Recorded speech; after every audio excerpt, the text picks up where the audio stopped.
నామంలో కూడిన సహోదరులు 50 మందికి వందనాలు తెలియజేస్తున్నాను. దేవుడు అనుగ్రహించిన సమయంలో కూడా మనమందరం కలిసి ఆయన మాటలు చదువుకొని ప్రభువు ఎదగడానికి ప్రయాసపడతాం. 3వ అధ్యాయము 1వ వచనం. 3వ అధ్యాయం 1వ వచనం. దేవుడని యెహోవా చేసిన సమస్త భూజంతువులను సర్పం ఎత్తుగలిగే ఉందిన అది ఆ స్త్రీతో, ఇది నిజమా, ఈ తోట చెట్లు దేని ఫలములనైనా మీరు తినకూడదని దేవుడు చెప్పానని అడిగాను.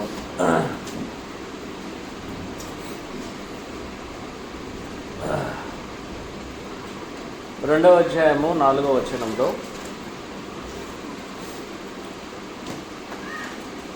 రెండవ అధ్యాయం 16వ వచనం. మరియు దేవుడైన యెహోవా ఈ తోటలో ఉన్న ప్రతి వృక్ష ఫలమును నీవు అనిర్బంధంగా తినవచ్చును. 15వ వచనం గమనించారు. మరియు దేవుడైన యెహోవా నరుని తీసుకొని ఏదైనా తోటలో సేద్యపరచుటకును దాన్ని కాచుటకు దానిలో ఉంచెను. మరియు దేవుడైన యెహోవా ఈ తోటలో ఉన్న ప్రతి వృక్ష ఫలము నీవు నిరభ్యంతరంగా తినవచ్చును.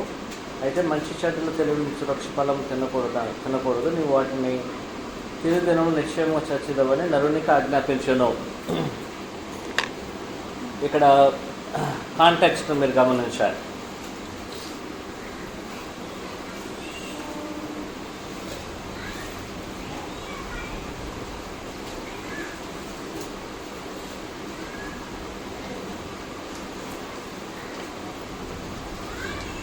ఆజ్ఞ అనేది ఎవరికి ఇవ్వబడింది? ఆజ్ఞ ఎవరికి ఇవ్వబడింది? 2వ అధ్యాయం 16వ వచనం ప్రకారం, 15-16 వచనాల ప్రకారము ఆజ్ఞ ఎవరికి ఇవ్వబడిందో గమనించారు. 15-16 వచనాలలో, మరి దేవుడైన యెహోవా నరుని తీసుకొని ఏదైనా తోటలో సేద్యపరచుటకు దాన్ని కాల్చుటకు దానిలో ఉంచిన. మరి దేవుడైన యెహోవా ఈ తోటలో ఉన్న ప్రతి వృక్ష ఫలమును నిరంతరం అయితే మంచి చెట్లు తెల్ల నుంచి వృక్ష ఫలం తినకూడదు. నీవు వాటిని తినుదినం నిశ్చయము చచ్చిదవని ఎవరికి ఆజ్ఞాపించాడు? సింగులర్ టెన్స్లో ఉపయోగించబడి ఆదాముకు ఆజ్ఞాపించబడింది. సరేనా? అయితే 1వ అధ్యాయం 2వ వచనంలో, 2వ వచనము 3వ అధ్యాయం 2వ వచనంలో, అందుకు స్త్రీ, ఈ తోట చెట్ల ఫలములు మేము తినవచ్చును. అయితే తోట మధ్య ఉన్న చెట్ల ఫలములను గురించి దేవుడు మీరు చావకుండా వాళ్ళు తినకూడదని వాటిని ముట్టకూడదని చెప్పినని సర్పముతో నేను. ఎవరికి కూడా ఆజ్ఞ, ఎవరికి తెలిసింది ఆజ్ఞ? అవ్వకు కూడా తెలుసు. ప్రత్యేకమైన విషయం ఏంటంటే మనం ఆశ్చర్యపోవాల్సిన విషయం, ఇక్కడ మనం ఆశ్చర్యపోవాల్సిన విషయం అనేది సర్పం ఎలాగ మాట్లాడిందని కాదు. 1వ అధ్యాయం సర్పం ఎలాగూ మాట్లాడిందని కాదు. ఎలాగూ సాతానుడు సర్పమును సాధారణంగా తీసుకోవాలని ఆశ్చర్యపడాల్సిన అవసరం లేదు. దేవుడు ఇచ్చినటువంటి నరునికి ఇచ్చిన ఆజ్ఞను సాతానుడు ఎలా ఎరిగి ఉన్నాడో ఇది ఆశ్చర్యకరమైన విషయం. ఇప్పుడు గమనించండి, మనం దేని గురించి సర్ప్రైజ్ అవుతామంటే, అయా ఎలాగూ సర్పం మాట్లాడింది, ఎలాగూ సర్పము సాతాను వలన ప్రేరేపించబడినది, దీని గురించి మనం ఆలోచన చేసి బయటకు వచ్చేస్తాం. కానీ ఇక్కడ వాస్తవం దానికన్నా ముఖ్యమైన ఆశ్చర్యకరమైన విషయం ఏమిటంటే, నరునికి ఆజ్ఞాపించబడినటువంటి ఒక ఆజ్ఞ. అవ్వ నరుడు ఆదాము అవ్వలు మాత్రం ఎరిగినటువంటి ఆజ్ఞ ఎవరికి తెలుసును? ఒకటి దేవునికి తెలుసును, దేవుడు ఇచ్చాడు కాబట్టి దేవుడు ఎరిగి ఉన్నాడు. రెండోది ఎవరు ఎరిగి ఉండాలి? ఆదాము ఎరిగి ఉన్నాడు, ఆజ్ఞ ఇవ్వబడింది కాబట్టి. అవ్వకు వచ్చి ఆదాము చెప్పి ఉండొచ్చును, ఇలా ఇరువురు చెప్పవచ్చును. కానీ ఇక్కడ నరునికి ఆజ్ఞాపించబడి ఉన్నది కాబట్టి దేవుడు వచ్చి నేరుగా ఎవరికి ఇచ్చి ఉండొచ్చును? ఆదాముకి ఇవ్వడానికి అవకాశం ఉంది. ఆదాము వచ్చి అవ్వకు తెలియజేయడానికి అవకాశం అనేది ఉంటున్నది. కానీ అవ్వ యొక్క మాటల్లో వచ్చి ఏం చెప్తున్నామి? మా ఇద్దరికి ఇచ్చినట్లుగానే ఆమె తెలియజేస్తుంది. కానీ ప్రత్యేకించి 2:16లో మనం చూసినట్లయితే దేవుడు ఎవరికి ఆజ్ఞాపించినట్లు కనబడుతుంది? నరుడికి ఆజ్ఞాపించినట్లు తెలియజేస్తుంది. కానీ దీనిలో ఆశ్చర్యకరమైన విషయం ఏమిటంటే, నరుని దేవుడు ఏదైనా తోటలో తీసుకొచ్చి పెట్టి ఏ యొక్క ఆజ్ఞనైతే ఇచ్చాడో ఆ ఆజ్ఞను ఇప్పుడు ఎవరు ఎరుగున్నారు? సాతానుడు ఎరుగున్నారు. ఈ యొక్క వాస్తవాన్ని మనము గుర్తించినట్లయితే మనుషునికి దేవుడు ఇచ్చున్నటువంటి ప్రతి మాటను ఎవరు ఎరుగున్నారు? సాతానుడు ఎరిగి ఉన్నారు. యేసుక్రీస్తు వారిని సాతానుడు శోధించడానికి మత్తయి సువార్త 4వ అధ్యాయానికి వచ్చినప్పుడు 3 రకాలుగా శోధించాడు సాతానుడు. 3 రకాలుగా శోధించినప్పుడు 3 వచనాలు దేవుని లేఖనాల నుంచి తీయబడింది. ఆ 3 వచనాలు అనేది ఏం చేయబడింది? ఎక్కడి నుంచి తీయబడింది? దేవుని లేఖనాల నుంచి తీయబడింది. మత్తయి సువార్త 4వ అధ్యాయం తీసుకోవాలి.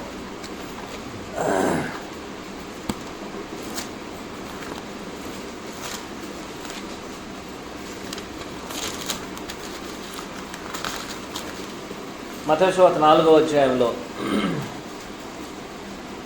శోధకుడు ఆయన యొద్దకు వచ్చి, నీవు దేవుని కుమారుడివైతే ఈ రాళ్ళను రొట్టెలు ఆజ్ఞాపించమనెను. మనుషులు రొట్టె వల్ల మాత్రమే నోటి నుండి ప్రతి మాట వలన వచ్చునని తెలియజేసాను. రాళ్ళను రొట్టెగా మార్చుకోవచ్చునని సాతానుడు ఎరుగున్నాడా? ఎరుగున్నాడు. ఆ విధంగా మార్చుకోవడానికి అవకాశం ఉందని సాతానుడు ఎరుగున్నాడు. 2వది గమనించండి, 5వ వచనంలో, అంతటా అది పరిశుద్ధ పట్టణమును ఆయన తీసుకుని దేవాలయమును శకరం దూకము, నీవు దేవుని కుమారుడివైతే క్రిందకి దూకము, ఆయన నిన్ను గూర్చి తన దూతలకు ఆజ్ఞాపించిన పాదములు ఎప్పుడూ రాతికి తగలకుండా వారిని చేతులతో ఎత్తుకుందరని రాయబడి ఉన్నదని ఆయనతో సాతానుడు ఏం చేస్తున్నాడు? చెప్తున్నాడు. ఎవరికెవరు చెప్తున్నారు? సాతానుడు యేసుక్రీస్తు వారు చెప్తున్నాడు, నువ్వు పైనుంచి కిందకు దూకినా సరే దూతలు వచ్చి నిన్ను ఆదుకుంటారు అని లేఖనాలు చెప్పబడింది కదా, నువ్వు దూకేమో ఒకసారి అని ఎవరికెవరు చెప్తున్నాడు? ఇప్పుడు సాతానుడు యేసుక్రీస్తు వారికి దేవుని లేఖనంలో ఉన్నటువంటి మాటలు ఏం చేస్తున్నాడు? ఇప్పుడు చెప్పడం జరుగుతున్నది. అలాగనే ఇప్పుడు మనం ఆదికాండం 3వ అధ్యాయంలో చూస్తున్నాం. ఆదాము అవ్వలకి, ప్రత్యేకించి ఆదాముకి దేవుడు ఆజ్ఞాపించినటువంటి మాటలను ఎవరు ఎరుగున్నారు? సాతానుడు ఎరుగున్నాడు. మనకి ఇవ్వబడిన లేఖనాలు మనం మొదట ఎరుగున్నామా? మనం ఎరకపోయినా సరే ఎవరు ఎరుగున్నారు? సాతానుడు ఎరుగున్నారు. కాబట్టి అందువలన మనం దేవుని యొక్క లేఖనములు మనం ఏం చేయాలి? మనము బలంగా తెలుసుకోవాలి. ఆదికాండం నుంచి ప్రకటన గ్రంథం వరకు ఎందుకు చదవాలంటే, మనం దేవుని యొక్క లేఖనాల్లో బలంగా లేనట్లయితే, దేవుని యొక్క లేఖనాలను మనం పూర్తిగా ఎరగకపోయినట్లయితే మనం ఎలాగైనా సరే మోసగించబడడానికి అవకాశం ఉంది. యేసుక్రీస్తు వారు ఏం చేయలేదు? తన సొంత మాటలను ఉపయోగించలేదు. సాతానుని జయించడానికి ఆయన కూడా ఏం చేశాడు? అదే దేవుని యొక్క మాటలను ఉపయోగించి సాతానుని జయించాడు. అదే మత్తయి సువార్త 4వ అధ్యాయం మీరు చదివినట్లయితే యేసుక్రీస్తు వారు చెప్తున్నాడు, మనుషుడు రొట్టె వలన కాదు. ఆయన సొంత మాటలు చెప్పలేదు. ఆయన ద్వితోపదేశకుడు 8వ అధ్యాయం చెప్పాడు.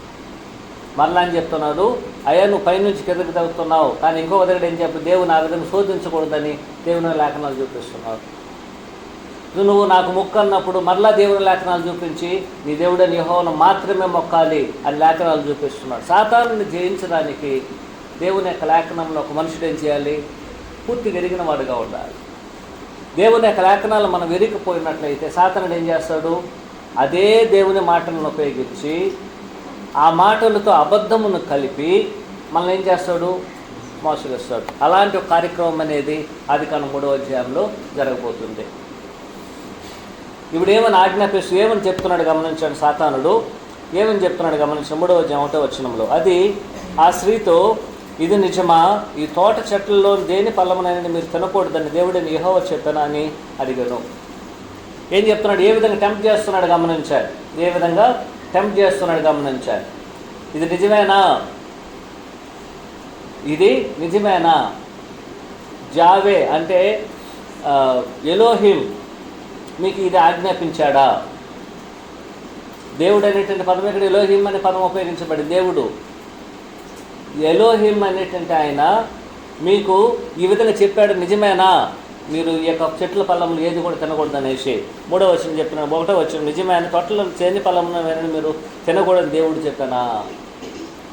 ఇంత ఏదైనా తోట మీ కొరకు వేసాడు దేవుడు, మీ కొరకు ఏం చేశాడు? నిర్మించడం జరిగింది. నిర్మించిన సమస్తాన్ని మీ కొరకు దాన్ని ఏర్పాటు చేశాడు.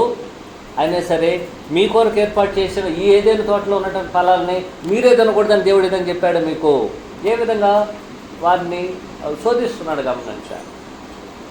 ఏదైనా తోట మీ కొరకే, సమస్తం మీదే, కానీ దేవుడు వచ్చి మీకు ఇది తినకూడదు అనేసి చెప్పినది నిజమేనా? నేను విన్నాను దాన్ని. అని సాతానుడు ఏం చేస్తున్నాడు? ఇప్పుడు 1వ వచనంలో శోధించడం అనేది జరుగుతున్నది. ఎప్పుడైతే సాతానుడు ఆ విధంగా తెలియజేశాడు, ఏమనేసి, నేను వింటున్నటువంటి నిజమైన ఈ తోట చెట్లు దేని ఫలమునే నేను తినకూడదని దేవుడు చెప్పినని అడిగాను. అయితే ఏమేం చేసి ఉండాలి? జ్ఞానంగా ఏం చేసి ఉండాలంటే, ఏం చేసిందో ఒకసారి గమనించాం, తర్వాత మనము మాట్లాడదాం. ఏం చేసిందో గమనించాం 2-3 వచనాల్లో. అందుకు స్త్రీ, ఈ తోట చెట్ల ఫలములు మేము తినవచ్చును, అయితే తోట మధ్యనున్న చెట్ల ఫలములను గూర్చి దేవుడు మీరు చావుకున్నట్లు వాటిని తినకూడదనియు వాటిని ముట్టకూడదని చెప్పినని సర్పంతో నేను. సర్పం ఇప్పుడు ఈమెం చెప్తుంది? ఇప్పుడు యథార్థంగానే సమాధానం చెప్పాడు. 1-2 మాటలు కలుపుకున్నది. ఒకవేళ ఎందుకు ఈ విధంగా ఆలోచన చేయడం అనేది జరుగుతుందండి? కొన్ని సందర్భాల్లో ఈమె ఒంటరిగా ఉన్నది. స్త్రీగా ఒంటరిగా ఉన్నప్పుడు ఆదాము లేదు. ఈమె ఒంటరిగా ఉన్నప్పుడు సాతానుడు వచ్చి ఆమెని సర్పరూపంలో శోధించాడంటే ఒక ఆలోచన ఏం చెప్పబడుతుందంటే, ఒకవేళ ఆమె నిలబడుకొని ఎక్కడ ఆ మంచి చెట్లను తెలివినిచ్చేటువంటి ఫలాలను చూస్తూ నిలబడుతున్న సందర్భంలో సాతానుడు వచ్చి ఈమెను శోధించడానికి అవకాశం ఉందని కూడా కొంతమంది ఆలోచన చేయడం జరిగింది. అది మనకు చెప్పలేదు కాబట్టి దాని గురించి మనము ఆలోచన చేయం. అయితే ఇప్పుడు సాతానుడు ఏం చెప్తున్నాడు? ఈ యొక్క చెట్ల ఫలములన్నిటిలో మిమ్మల్ని దేవుడు ఎలోహిం ఏదైనా తినకూడదని చెప్పాడా అన్నప్పుడు ఆమె ఏం చెప్తుంది?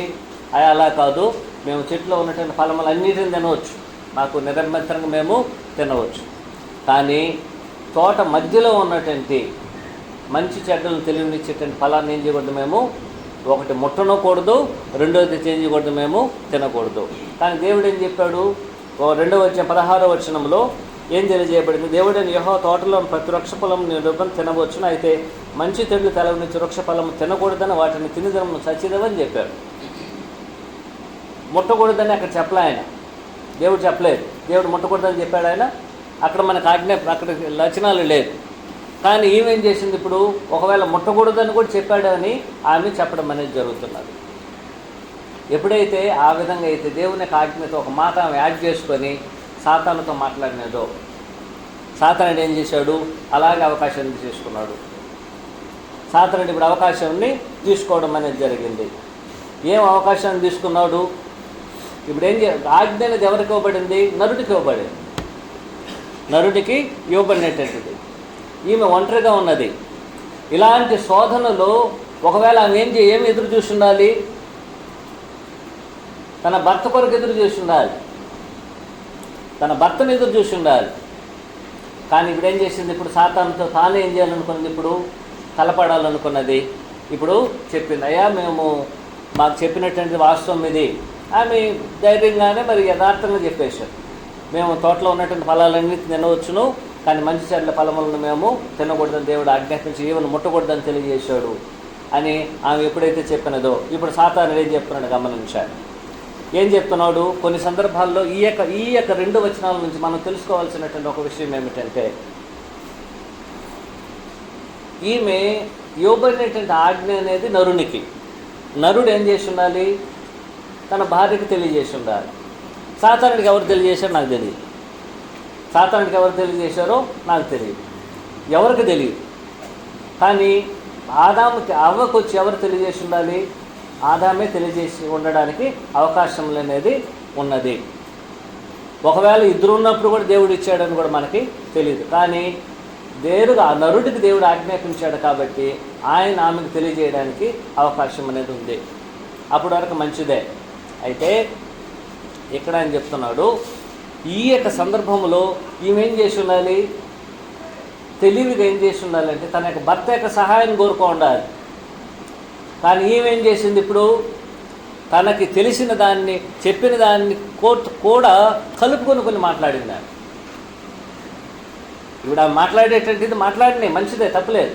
సాతాన్ని ఆమె కూడా ఎదిరించాలి, స్త్రీలు కూడా ఎదిరించాలి, అవి కూడా ఎదిరించాలి. ఆమె కూడా యథార్థంగా ఉండాలి, నిర్దోషురాలుగానే ఉండాలి. కానీ దేవుడు ఇచ్చినటువంటి ఆజ్ఞగా చెప్పకుండా ఏం చేసింది ఆమె? ఇప్పుడు ఒక మాటను కలుపుకునింది. ఏమని కలుపుకునింది? అయ్యా మేము అన్ని తినవచ్చును, కానీ సమస్య ఏంటంటే ఆ తోట మధ్యలో ఉన్నటువంటి ఆ మంచి చెట్లను తెలివినిచ్చేటువంటి ఫలాన్ని మేము ఏం చేయకూడదు? మేము ముట్టకూడదు ఒకటి, రెండోది చేంజ్ చేయకూడదు, తినకూడదని. ఒకవేళ మేము తిన్నట్లయితే మేము చనిపోతామని ఏం చేశాడు ఆయన? దేవుడు తెలియజేశాడు అని. ఎప్పుడైతే ఆయన తెలియజేసిందో వెంటనే సాతానుడు ఏం చేశాడు? అలా క్యాచ్ చేశాడు.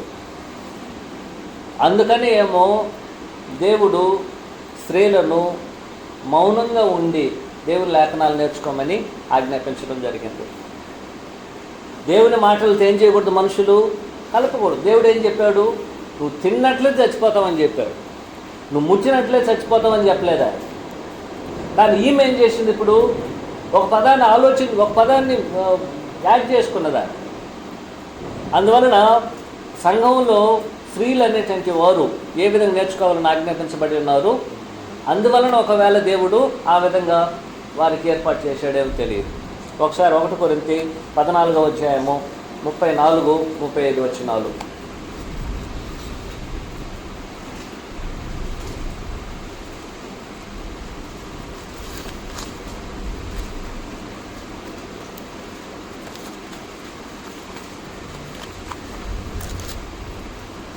ఒకటి కొరింథీ 14వ అధ్యాయము 34, 35 వచనాలు.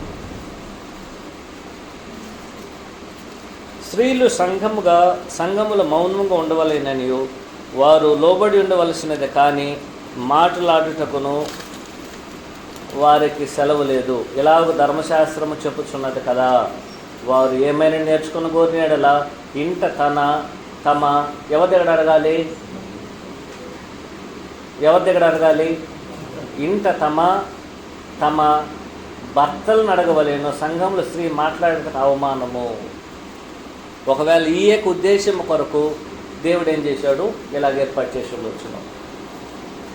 ఎవరి దగ్గర నేర్చుకోవాలని దేవుని యొక్క లేఖనాలని, దేవుని యొక్క ఆజ్ఞలని ఎవరి దగ్గర అడగాలి? 35వ వచనంలో 35వ వచనం గమనించాలి. అందరూ నాతో కలిసి ఒకసారి చదవండి వచనాన్ని. ఒకవేళ స్త్రీలు తెలిసినటువంటి వారు, లేకపోతే నేను ఒకసారి చెప్తాను, ఒకవేళ చదవనటువంటి వారు నాతో కలిసి చెప్పినట్లయితే బాగుంటుంది. అందరికీ అర్థం చేసుకోవడం, స్త్రీలు కూడా దీన్ని అర్థం చేసుకోవాలి కాబట్టి. 35వ వచనం 35వ వచనంలో వారు 34 నుంచి చదువుతాను. స్త్రీలు, గట్టిగా చెప్పండి, స్త్రీలు సంఘములో మౌనంగా ఉండవలేను, వారు లోబడవలసినదే కానీ మాట్లాడుటకు సెలవు లేదు. ఇలాగ ధర్మశాస్త్రము చెప్పుచున్నది. వారు ఏమైనాను నేర్చుకొన కోరిన ఎడల ఇంట తమ భర్తలను అడగవలేను. సంఘముల స్త్రీ మాట్లాడట అవమానము. ఎంతమంది లేఖనాలు లోబడుతున్నారు? ఎంతమంది లోబడుతున్నారు? ఆలోచించేయాలి. నేర్చుకోవద్దని చెప్పడం లేదు, నేర్చుకోవాలి. ఒక క్రమాన్ని ఏర్పాటు చేసేవాడు. వచ్చి ఏం చేయాలి? తనకు తెలిసిన దాన్ని చెప్పాలి సాతాను దగ్గర. దేవుని ఆజ్ఞ ఏం చేయకూడదు? ఆమె ఒకటి కలిపేసుకొని ఏం చేయకూడదు? చెప్పకూడదు. ఒకవేళ ఈమె ఏం చేసి ఉండాలి? తనకు భర్త సహాయాన్ని కోరుకొని ఉండాలి. సాతానుడు ఎప్పుడైతే వచ్చి ఆజ్ఞాపించాడో, అయ్యా మీరు ఈ తోటల ఫలం లేదని తినకూడదని యెహోవా నీకు తెలియజేశాడు అన్నప్పుడు, అయ్యా మీరు ఒక క్షణం ఆగండి, నా భర్తను పిలుస్తాను, ఆయన నీకు సహాయం చేస్తాడని ఏం చేసి ఉండాలి? మాట్లాడి ఉండాలి.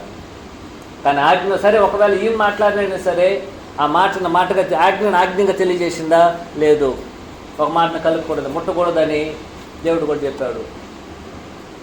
ముట్టినందువల్ల నువ్వు చనిపోతావని దేవుడు ఏం చేయలేదు, ఎక్కడ కూడా ఆజ్ఞాపించినట్లుగా తెలియజేయలేదు.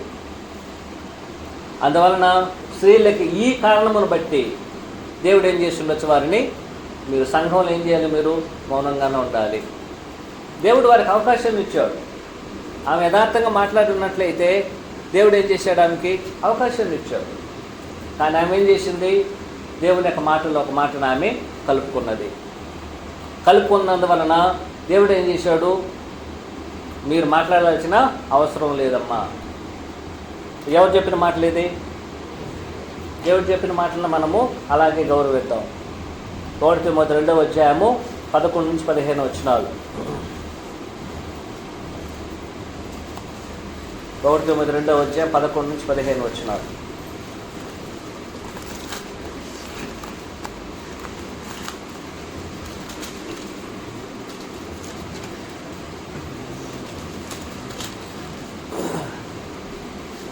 స్త్రీలు మౌనంగా ఉండి సంపూర్ణ విధేయతతో నేర్చుకోవలేదు. స్త్రీలు మౌనంగా ఉండవలసినది కానీ ఉపదేశించుటకైనను పురుషుని మీద అధికారం చేయుటకైనను ఆమెకు సెలవివ్వలేదు. మొదట ఆదాము తర్వాత అవ్వ నిర్మించబడేది కాదా?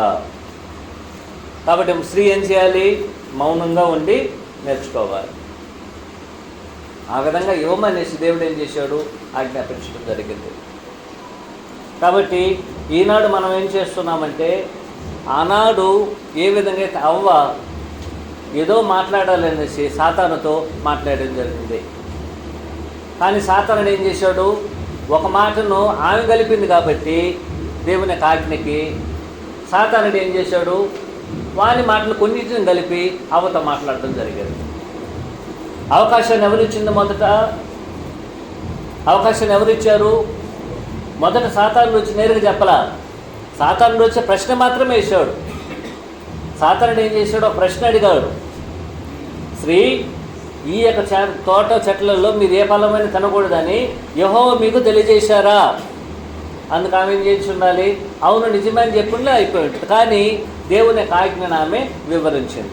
ఆ యొక్క ఆజ్ఞను, దేవుని యొక్క మాటను వివరించేటప్పుడు దేవుని యొక్క మాటను ఒక ఆజ్ఞకి ఏం చేసింది? ఆమె ఒక మాటను కలిపినది. ఏం మాటను కలిపింది? ముట్టకూడదని కూడా చెప్పాడు. ఒక మాటను కలిపేసింది. దానికి యాడ్ చేసినటువంటి సాతానుడు ఇప్పుడు ఏం చేస్తున్నాడు? అవకాశాన్ని ఉపయోగించుకొని తన యొక్క మాటలను ఏం చేస్తున్నాడు? ఇప్పుడు కలపడం అనేది జరుగుతున్నది. ఈ యొక్క క్రమమును అనుసరించి ఒకవేళ దేవుడు ఏం చేశాడు?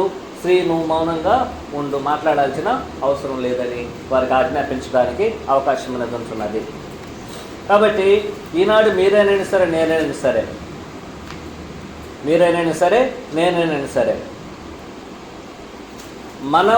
మనం క్రీస్తు యొక్క సంఘాల్లో ఉన్నటువంటి వారు ఈ యొక్క క్రమాన్ని పాటించాల్సినటువంటి అవసరత అనేది ఉంటున్నది. అనేక సందర్భాలు మనం తెలియకుండా ఏదో మాట్లాడేస్తూ ఉంటాం.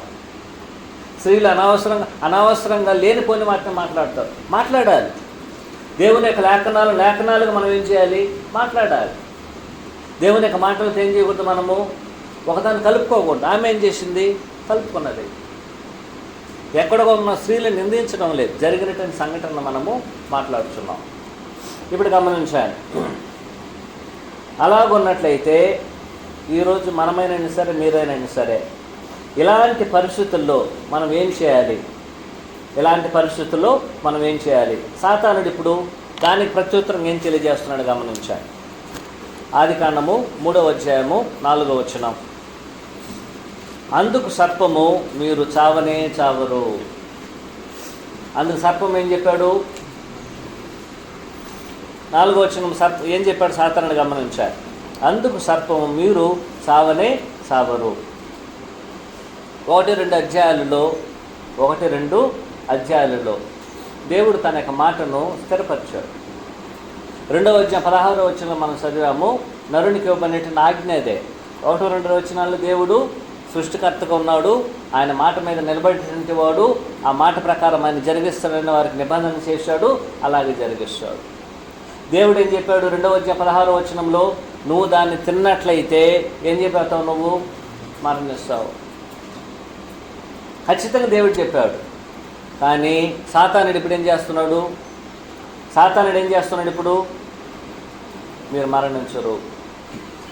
మీరు మరణించరనే సాతానుడు తెలియజేయడం అనేది జరుగుతున్నది. సాతానుడు మనుషుల దగ్గరికి వచ్చేటప్పుడు సాతానుడు ఎవరినైతే ఒక మనుషుని శోధిస్తాడో, లేక సాతానుడు ఎవరినైతే తన యొక్క వశంలోకి తీసుకుంటాడో, వారు చేసేటువంటి 2 పనులు ఏమిటంటే, ఒకటి అతడు ఏం చేస్తాడు? మనల్ని ప్రశ్నిస్తాడు, సందేహింపజేస్తాడు.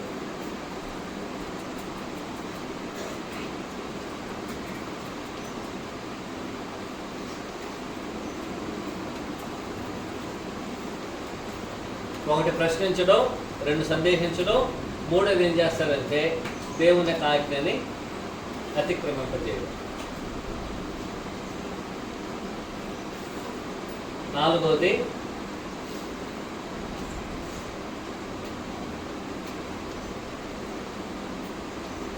వాగ్దానాలు చేయడం. నీ నాన్న కార్యక్రమాలను సాతానుడు ఎవరి విషయంలో అయినా సరే జరిగిస్తాడు. ఏ విషయాలు జరిగిస్తాడు? ఒకటి, ప్రశ్నిస్తాడు. ప్రశ్నించడం అనేది జరుగుతుంది. దేవుని యొక్క మాటని ప్రశ్నిస్తాడు. అయ్యా మీరు విశ్వాసం వస్తున్నారా? అవును మేము విశ్వాసం వస్తున్నాం. ఎన్ని సంవత్సరాలుగా?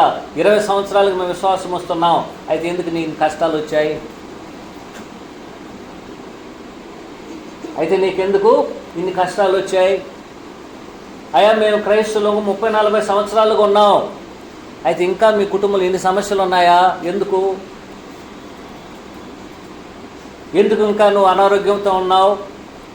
ఎందుకు ఇంకా నువ్వు కూడా ఇలాంటి కష్టాలతో సతమవుతున్నావు? ఎందుకు ఆర్థిక లోపము? దేవుని నమ్ముకున్నట్లయితే ఆయన అన్నీ ఇచ్చుండాలి కదా అని మొదట ఏం చేస్తాడు? మనల్ని మన హృదయంలో ప్రశ్నిస్తాడు. మన హృదయంలో సందేహాన్ని ఏర్పాటు చేస్తాడు. సాతానుడు ఏం చేశాడు? మనల్ని మాత్రం కాదు, యేసుక్రీస్తు ప్రభువుని ఆ విధంగా సందేహింపజేశాడు. ఏమనేసి, నువ్వు దేవుని కుమారుడు అయితే కిందకు దూకు చూద్దాం, ఆయన నేను కాపాడుతాడని చూద్దాం. ఏమని ప్రశ్నించాడు యేసుక్రీస్తు ప్రభువుని? మత్తయి సువార్త 4వ అధ్యాయం గమనించాడు.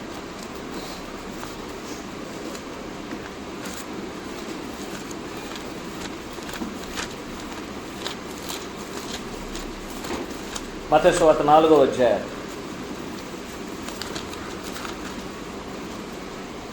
6వ వచనం. నీవు దేవుని కుమారుడివైతే క్రిందకు దూకుము. ఎవరు ప్రశ్న వేశాడు? ప్రభువైన యేసుక్రీస్తు ప్రభువు చేసిన ప్రశ్న ఇది. ఏమనేసి, నువ్వు దేవుని కుమారుడివే అయితే, నువ్వు నిజంగా దేవుని కుమారుడివా?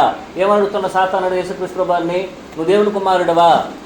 అవును నేను దేవుని కుమారుడే. కాదు నువ్వు దేవుని కుమారుడు అయితే ఒకసారి కిందకు దూకు చూడు, ఆయన నేను కాపాడతలేదు చూసుకో. ఎవరికి సందేహాన్ని పుట్టిస్తున్నాడు ఇప్పుడు? యేసుక్రీస్తు ప్రభువు ప్రశ్న వేస్తున్నాడు. ప్రశ్న వేసి ఆయన దేవుని కుమారుడు కాదో ఒక సందేహాన్ని ఏం చేస్తున్నాడు ఇప్పుడు? ఆయనకి సృష్టిస్తున్నాడు. ఆదాం అవ్వ కూడా అదే విధంగా చేశాడు సాతాను. అయ్యా మీరు ఈ యొక్క తోట అంతా మీకే ఇచ్చాడు ఆయన, ఏదైనా సరే తినకూడదని చెప్పాడా? నిజమేనా? అంటే మీ కింద కండిషన్స్ పెట్టేశాడు ఆయన. మీకు స్వతంత్రత లేదా? మీరు ఒకవేళ ఆ స్వతంత్రతను కానీ అతిక్రమిస్తే మీరు నాశనం అయిపోతారా? కాదు అని సందేహాన్ని మొదట ఏం చేస్తాడు? ప్రశ్న వేస్తాడు. ఆ ప్రశ్నకి ఏమైపోతాం? మనం సందేహిస్తాం. మనం వచ్చి 20-30 సంవత్సరాలకు క్రిస్టియన్స్లో మనం బలంగా ఉండవచ్చు. కానీ కొన్ని సందర్భాలు మనం దేవుడు ఏం చేస్తాడు? మనకి అనారోగ్యాన్ని అలాగే ఉంచుతాడు. కొన్ని సందర్భాలు కొంతమందికి ఉండవచ్చు, కుటుంబంలో సమస్యలు ఉండవచ్చు, ఆర్థికంగా మనము మాంద్యం కలిగి ఉండవచ్చు, అనేకమైనటువంటి కుటుంబంలో మనకు సమాధానం లేకపోవచ్చు. ఎవరో ఒక ఆయన వస్తాడు, వచ్చి అయ్యా మీరు ఎవరు? క్రీస్తు ప్రభువారి సంఘంలో మేము నిజంగా ఉన్నాం, మేము 20-30 సంవత్సరాల క్రీస్తు సంఘంలో ఉన్నాం, అదే నిజమైన సంఘం, అపోస్తల బోధే నిజమైన బోధ, మేమందరము క్రీస్తు ప్రభువారి యొక్క సహవాసంలో ఉన్నాం, మాదే పరిశుద్ధమైనది. అలాగైనట్టు ఎందుకు నీకు ఇన్ని కష్టాలు ఉన్నాయి? మా దగ్గరికి రా, నీ కష్టాలు ఉండవు. సందేహాన్ని పుట్టిస్తాడు, ప్రశ్నిస్తాడు, మనల్ని సందేహింపజేస్తాడు. దేవుని మనకిచ్చినటువంటి లేఖనాలను సందేహింపజేస్తాడు. సాతాను యొక్క క్రమము మనుషులు మోసం చేయడానికి ఇదే రూపము. నువ్వెవరైనా ఉండు, నేనైనా ఉండు, ఎవరైనా యేసుక్రీస్తు ప్రభువుని ఆ విధంగా ప్రశ్నించాడు. ఏమనేసి, నువ్వు దేవుని కుమారుడు అయితే కిందకు దూకు. దేవుని కుమారుడు అయితే ప్రశ్న, నువ్వు దేవుని కుమారుడు అని నీకు సందేహం ఉందా? ఒకసారి దూకి చూడు, నిరూపించుకో చూద్దాం. సందేహాన్ని పుట్టిస్తున్నాడు సాతానుడు. మనం ఎన్నిసార్లు మనం ప్రశ్నించుకోలేదు? అసలు నేను క్రైస్తవుడినేనా? క్రైస్తవుడుకుంటే ఎందుకు ఇన్ని సమస్యలు, ఇన్ని కష్టాలు ఎందుకు, ఇన్ని బాధలు ఎందుకు మేము కుటుంబం అంతా ఇలాగ సతమతమై ఉన్నాము? ఎందుకు నా పిల్లలు ఏ విధంగా ఉన్నారు? ఎందుకు నా తల్లిదండ్రులు అన్నదమ్ములు ఏ విధంగా ఉన్నారు అని ఎన్నో రకాలుగా మనం ఏం చేయొచ్చు? మనల్ని ప్రశ్నిస్తాం. ఆ ప్రశ్న ద్వారా మనకేం కలుగుతుంది? ఇప్పుడు రెండోది, సందేహాన్ని దేవుని మీద కల్పిస్తాడు, దేవుని మాటల మీద కల్పిస్తాడు. దేవుని మాటల మీద ఎప్పుడైతే సందేహాన్ని అవ్వ కల్పించాడో వెంటనే ఏం చేసింది? ఆమె ఆలోచన చేయడానికి సాతానుడికి అవకాశం ఇచ్చేసింది. అవకాశం ఇచ్చిన వెంటనే ఇప్పుడు సాతానుడు ఏం చేస్తున్నాడు? అనేకమైన వరాలను గురిపిస్తున్నాడు. అనేకమైన వరాలను ఏం చేస్తున్నాడు? కురిపిస్తున్నాడు, అనేకమైన ఆశీర్వాదాలను కురిపిస్తున్నాడు. ఏం ఆశీర్వాదము? మొదటగా అని చెప్తారు, దేవుడు చచ్చిపోతాడని చెప్పాడా? అది కాదు, చనిపోవు నువ్వు. 4వ వచనం తెలియజేస్తున్నాడు, గమనించండి. ఆదికాండము 3వ అధ్యాయం 4వ వచనంలో, మీరు ఏం చేయరు? అందుకు సర్పము, మీరు చావనే చావరు. దేవుడు ఏం చెప్పాడు? మీరు చస్తారని చెప్పారు. 2వ అధ్యాయం 16వ వచనంలో, మీరు తిను దినమున మీరేం చేస్తారు? మీరు చనిపోతారు. కానీ సాతానుడు ఏం చెప్తున్నాడు? మీరు చావరు. దేన్ని నమ్ముతాం మనం? అయ్యా మీకు కష్టాలు ఉన్నాయి, మీరు కష్టపడతారు, మీరు కానీ క్రీస్తు సంఘానికి వెళ్ళి ఆరాధనలో పాల్గొన్నట్లయితే మీకు కష్టాలు వస్తుంది, మా దగ్గరకు వచ్చినట్లయితే మీకు అసలు కష్టాలే ఉండవు. దేన్ని నమ్ముతాం మనం దేన్ని నమ్ముతామో అదే ఆనాడు అవ నమ్మింది. అందువలన మనం ఆమె కుమారులుగా ఉన్నాం. ఎందుకంటే సాతానుడు ఏం చేస్తున్నాడు? మొదట మనుషుని ప్రశ్నిస్తాడు, రెండో భాగంలో మనుషునికి ఏం చేస్తాడు? సందేహాన్ని పుట్టిస్తాడు, మూడవదిగా అనేకమైన ఆశీర్వాదములను కుమ్మరిస్తాడు. సర్పం చేసినటువంటి రెండో పాయింట్ ఏమిటంటే, ఇప్పుడు ఏం చేస్తున్నాడు? దేవుని యొక్క ఆజ్ఞకి వ్యతిరేకముగా కొన్నిటిని పుట్టించడం జరుగుతుంది. ఏం పుట్టిస్తున్నాడు? మీరు చావనే చావరు, మీరు చావనే చావరని సాతానుడు పుట్టించడం జరిగింది. ఇది నిజమా? నిజమేనది? వారు చావరా? మీరు తినదినమున మీరు చావరు అన్నప్పుడు ఒకటి భూసంబంధంగా వారు అప్పుడే చనిపోరు. కానీ దేవుని యొక్క ఉద్దేశం అనేది భూసంబంధంగా చనిపోతారనేది కాదు అక్కడ ఆజ్ఞ. కానీ ఇప్పుడు ఏం చేస్తున్నాడు? ఇప్పుడు ఆ ఆత్మసంబంధమైనటువంటి మరణాన్ని ఈమెకు ఏం చేస్తున్నాడు? ఇప్పుడు భూసంబంధమైన మరణంతో పోల్చి, అయ్యా ఆయన ఏది ఎవరు చెప్పింది? దేవుడు చెప్పాడు ఆ విధంగా? కాదు అది కొద్ది పొరపాటు ఉంది దాంట్లో. మీరు తినే దినమని మీరు తిన్నట్లయితే ఏం చేయరు? మీరు చనిపోరు. ఎలాగుంది? సాతానుడు వరాలను కుమ్మరిస్తున్నాడా? అవును. మనకు తీపిగా ఉంటుంది, అది మనకు సంతోషంగా ఉంటుంది. నువ్వు చచ్చిపోతావు అనడానికి, నువ్వు చావు అనడానికి ఎంత వ్యత్యాసం ఉంది? అలాగే ఆపోజిట్ అన్నమాట. ఒక ఆయన చెప్తున్నాడు నువ్వు చనిపోతావు, ఇంకొక ఆయన చెప్తున్నావు అసలు నువ్వు చనిపోవు. అదేమిటి? మనం ఒక సామెత చెప్తాం, కషాయ వారిని ఏం చేస్తుంది? గొర్రె నమ్ముతుంది. ఎందుకు ఆ విధంగా అంటే వాడు చెప్పేటంటే మాట్లాడాల్సింది. మనం ఏం చేస్తాం? అవ్వ కూడా ఏం చేసింది? దేవుణ్ణి నమ్మకుండా తను చంపాలనుకున్నటువంటి సాతానుని ఏం చేయడం జరిగింది? నమ్మడం జరిగింది. దాని నుంచి తెలిసినటువంటిది ఏమిటంటే మనం చదువుతాం చివరిలో. కాబట్టి అబద్ధాన్ని ఇప్పుడు నమ్మించడం జరిగింది. అందువలన యోహాను సువార్త 8వ అధ్యాయం 44వ వచనంలో యేసుక్రీస్తు వారు ఏం తెలియజేశారో ఇంతకుముందు మనం చదివాము. అయినైనా సరే మరోసారి మనం చదువుదాము. యోహాను సువార్త 8వ అధ్యాయము 44వ వచనం.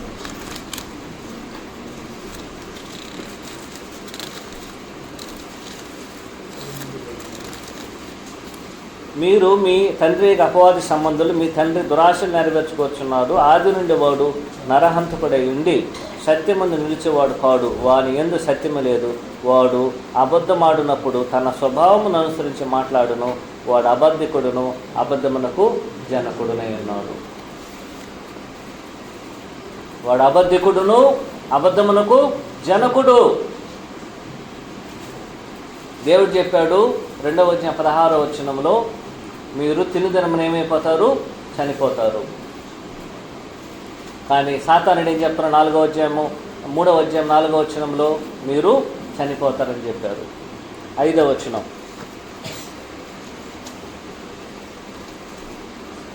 ఏలయనగా మీరు వాటిని తినుదినమున మీ కన్నులు తెరవబడిననియు మీరు మంచి చెడ్డలను ఎరుగువారై దేవదూతల యందురని దేవుడికి తెలియనని స్త్రీతో చెప్పగా.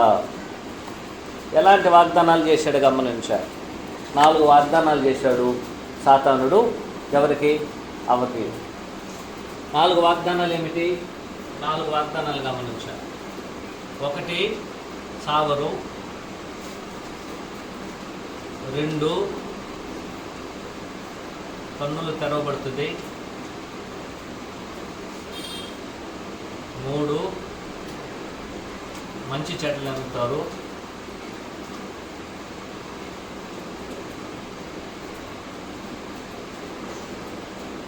4 దేవదూతలు ఉంటారు.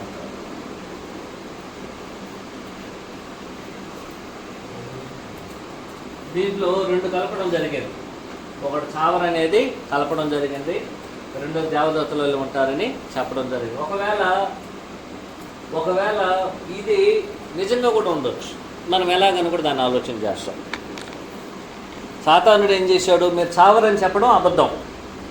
భూ సంబంధంగా వాళ్ళు చావరు, కానీ ఆత్మ సంబంధంగా వారు చేస్తారని యేసుక్రీస్తు దేవుడు చెప్పారు. అది అలాగనే జరగడం జరిగాయి. వారు ఆత్మ సంబంధంగా మరణిస్తారు, కానీ సాతాను దానికి ఆపోజిట్గా చెప్పాడు.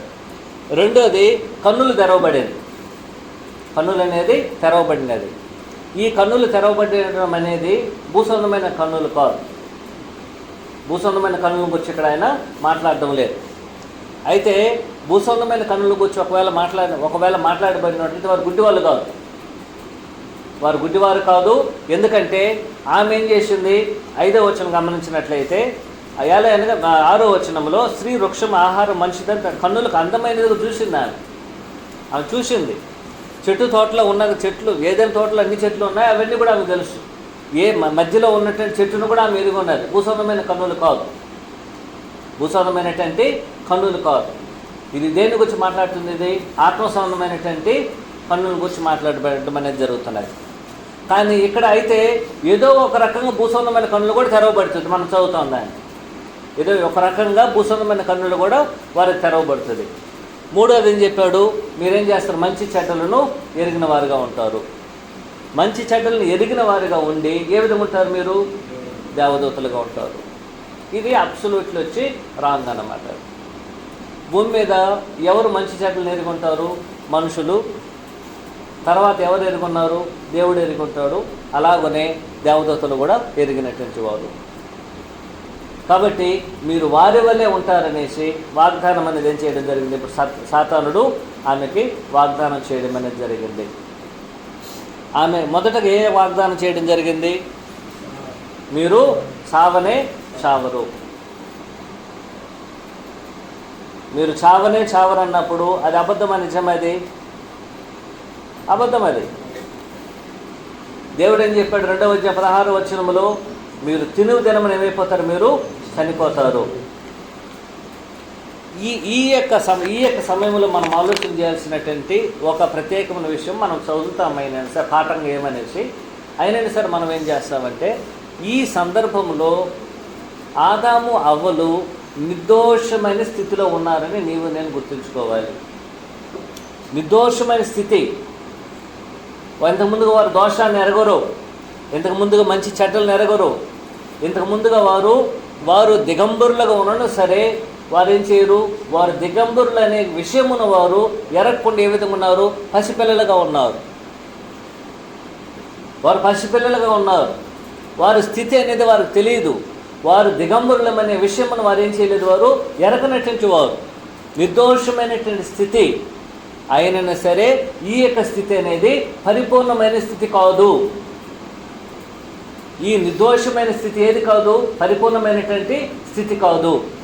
ఈ నిర్దోషమైన స్థితిలో నీవు నేను ఉండడం సరే శోధన నుంచి మనం తప్పించబడలేము. శోధన నుంచి నీవు నేనేం చేయబడ్డం లేదు? తప్పించబడ్డం లేదు. ఆదాము అవ్వలు నిర్దోషమైన స్థితిలో ఉన్నారు. వారు ఎలాంటి పాపం చేయలేదు. వారికి మంచి చెడ్డలు తెలియదు. వారికి మేలు కీడు అనేది తెలియదు. అయినా సరే వారు దేని నుంచి మినహాయించబడిన వారు కాదు? శోధన నుంచి మినహాయించబడినటువంటి వారు కాదు. శోధన నుంచి వారు మినహాయించబడినటువంటి వారు కాదు. అయ్యా నేను నిర్దోషమైన వాడిని, నాకు ఎలాంటి తెలియదే, అయితే నువ్వు శోధన నుంచి నేను చెప్పలేదు, నువ్వు మినహాయించబడిన వాడు కాదు. వారు శోధించబడ్డారు.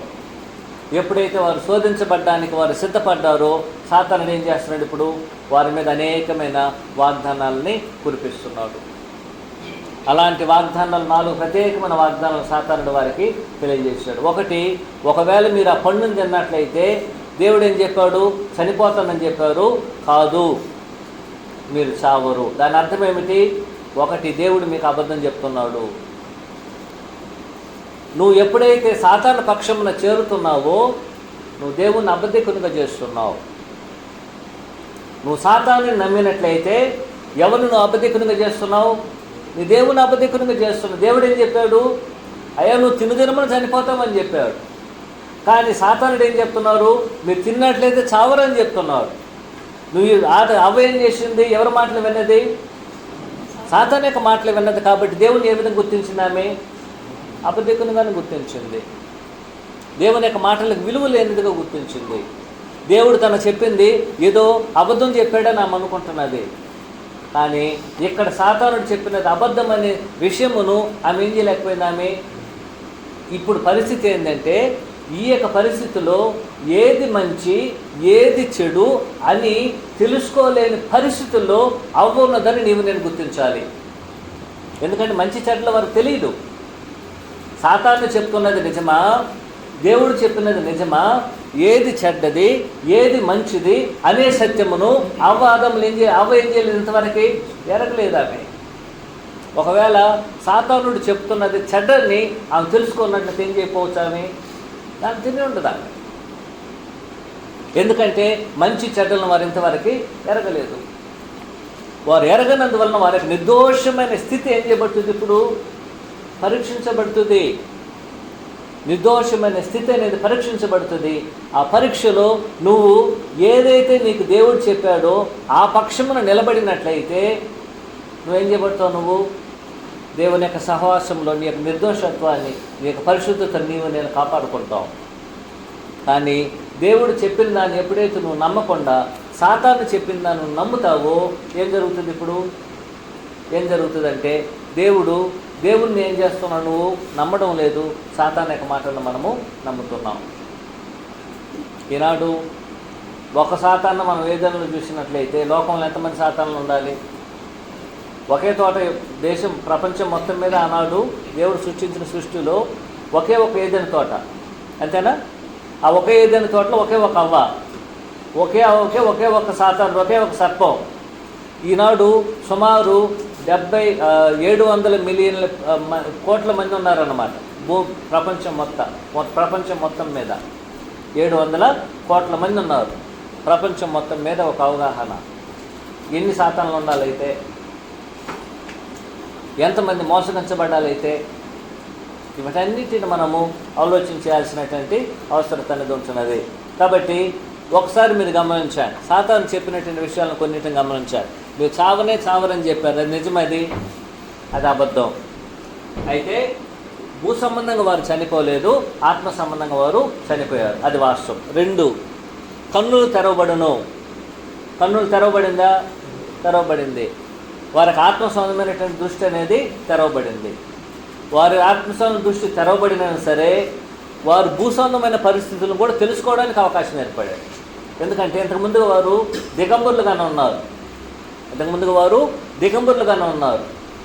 దిగంబరులుగా ఉన్నటువంటి వారు తాము దిగంబరులని ఏం చేయలేదు, వారు ఎంతవరకు గుర్తించలే. వారు కన్నులు తెరవబడినందువలన ఇప్పుడు ఏం చేశారు? ఇప్పుడు తమ యొక్క దిగంబర స్థితిని వారు కనుగొనగలిగినారు. కాబట్టి వారి కన్నులు అనేది ఏం చేయబడింది? ఒక రకంగా తెరవబడినటువంటిదే. 3వది అని చెప్తున్నాడు, మంచి చెడ్డలను వారు ఎరుగుతారు. మంచి చెడ్డలను ఏ విధంగా ఎరుగుతారంటే దేవుడు చెప్పాడు. 4వ అధ్యాయం మనం చదువుతాము. మనలో 3వ అధ్యాయం చివరిలో చెప్తారు. మనలో నరుడు ఏ విధంగా అయ్యాడు? మనలో ఒకడు అంటే ఆయన 3వ అధ్యాయం చివరిలో గమనించారు. 23వ వచనంలో దేవుడని యెహోవా అతడు నేల నుండి తీయబడిన నా చేతి పరిస్థితి పంపాను. అప్పుడు ఆదాము 22వ వచనం, అప్పుడు దేవుడని యెహోవా ఇదిగో మంచి చెడ్డలు ఎరుగునట్లు ఆదాముల మనలో ఒకడు వంటి వాడాయును. కాబట్టి ఆదాము ఎవరిలో ఒకడు వంటి వారు అయ్యారు? దేవుడు ఎలాగైతే మంచి చెడ్డలను ఎరిగి ఉన్నారో అలాంటి వారిలో మన మనుషుడు కూడా ఏం చేయబడ్డాడు? ఇప్పుడు తాను చేసిన తప్పిదమును బట్టి మంచి చెడ్డలను ఎరగడానికి ముందుకొచ్చాడు. ఈ యొక్క ఫలాలను తింటే వారికి ఏం కావాలి? మంచి రావాలి, చెడు రావాలి. కానీ ఆదామావళి ఫలం తిన్నందువలన వారికి మంచి ఏమొచ్చింది? చెడే వచ్చింది అని తెలియజేసేటువంటిదే 3వ అధ్యాయం యొక్క సారాంశము. 3వ పాయింట్ గమనించాలి. కాబట్టి మీరు ఏ విధంగా ఉంటారని చెప్పారు? దేవదూతల వలె మీరు ఉంటారని సాతానుడు వారిని మోసగించడం అనేది జరిగింది. ఇప్పుడు గమనించాలి, ఇక్కడ నుంచి మనం నేర్చుకోవాల్సినటువంటి పాఠం ఏమిటి?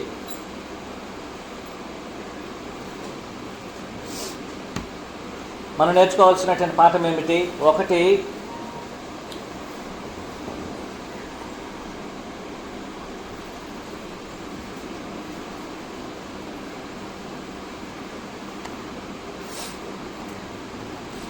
మొదటగా మనం నేర్చుకోవాల్సినటువంటి పాఠం ఏమిటంటే, దేవుని యొక్క సత్యాన్ని సత్యంగా మనము నమ్మాలి. దేవుని యొక్క సత్యమును, దేవుని యొక్క మాటలను మనము సత్యంగా మనం ఏం చేయాలి? మనము నమ్మాలి. అవ్వ నమ్మల. దేవుని యొక్క మాటలను ఆమె ఏం చేయలేదు? నమ్మలేదు.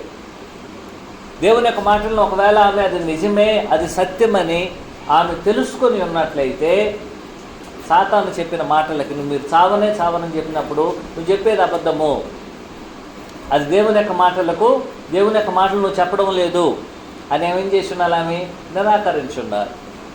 కానీ ఏం చేయలేదు? ఆమె నిరాకరించడానికి ముందుకు రాలేదు. ఆమె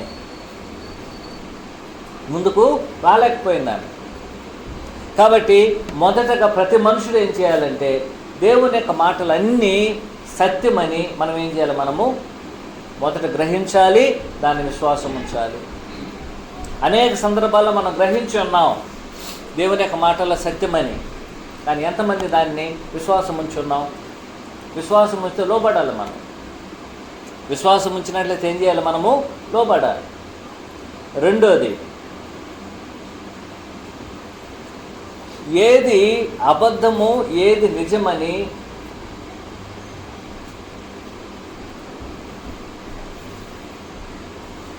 అనుభవం ద్వారానే తెలుసుకోవడానికి అవకాశం ఉంది. అనుభవం ద్వారా కలిగేటటువంటిది ఏది మంచిది ఏది చెడ్డదని. ఇంతవరకు అలాంటి అనుభవమే లేదనుకోండి. అవ్వకి అలాంటి అనుభవమే లేదు. ఏది మంచిది ఏది చెడ్డదని ఇంతవరకు ఆమెకి తెలియదు. దేవుడు వచ్చి ఆమెకి చెడ్డ ఇదేమని చెప్పలేదు. దేవుడు వచ్చి ఏం చేసేదానికి వారికి ఏం చేశారు? మేలును మాత్రమే చెప్పాడు. ఏది చెడ్డదని చెప్పారు? మీరు తింటే మీరు చనిపోతారో అది చెడ్డదని చెప్పారు. కానీ అది మేలు ఏది కీడని వారు ఏం చేశారు? వారు అనుభవిస్తేనే తప్ప, వారి యొక్క అనుభవం మాత్రం ఏం చేస్తుంది? ఒక మనుషునికి ఏది మేలు ఏది కీడని తెలియజేయడానికి అవకాశం ఉంది. అలాగూ నేర్పించబడినటువంటి వారే ఆదాము అవ్వలుగా ఉంటున్నారు. ఒకటి, దేవుని యొక్క సత్యాన్ని మనం విశ్వాసం ఉంచాలి. రెండోది ఏం చేయాలి? ఏది మేలు ఏది కీడు అనేది అనుభవం ద్వారా కలిగేటువంటిదే. కానీ ఏ విధంగా కలుగుతుంది? అది అలాగే దేవుడు ఏం చేసిన మన హృదయంలో దాన్ని ఉంచలేదు. ఒకవేళ ఆ విధంగా ఉంచున్నట్లయితే, దేవుడు మేలు కీడులను దేవుడు మన హృదయంలో అలాగే ఉంచేసి ఉన్నట్లయితే, సాతాను చెప్పినదంతా చెడ్డని ఏం చేసి ఉండాలి? నమ్మి ఉండాలి. సాతాను నువ్వు చెప్పేదంతా తప్పు అనేసి ఏం చేయలేకపోయింది? ఆమె సాతాను ఎదిరించలేకపోయింది. కాబట్టి మేలు కీడులను తెలుసుకునేటువంటిది ఎలాగ మనుషుడు ఏర్పాటు చేసే దేవుడు అనుభవం ద్వారానే తెలుసుకోవాలి. అలాంటి అనుభవం అనేది ఇంతవరకు అవ్వకు కలగలేదు. కాబట్టి ఏం చేయలేకపోయింది? ఆమె తెలుసుకోలేకపోయింది. ఇప్పుడు ఆమె అనుభవించింది. ఇప్పుడు ఏం చేసింది? ఇప్పుడు ఆమె తెలుసుకోవడానికి అవకాశం అనేది ఏర్పడడం అనేది జరుగుతున్నది. 3,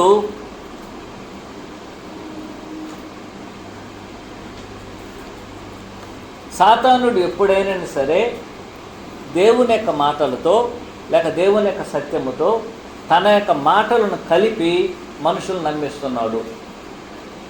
సాతానుడు ఏం చేయడం లేదు? సొంతంగా తన మాటలు మాత్రమే చెప్పడం లేదు. తన మాటలు మాత్రమే ఇంప్లిమెంట్ చేయడం లేదు. తన యొక్క మాటలు మాత్రమే అబద్ధాన్ని మాత్రమే చెప్పడం లేదు. అంటే తన యొక్క మాటలనే చెప్పి మనుషులు నమ్మించడానికి ముందుకు రావడం లేదు. దేవుని యొక్క మాటలతో కొంత కలిపి ఏం చేస్తున్నాడు? ఇప్పుడు తన మాటలతో కూడా ఏం చేస్తున్నాడు? మనుషుల్ని మోసగించడం జరుగుతున్నది. దేవుడు చెప్పాడు కదా, ఏమని తెలియజేశాడు?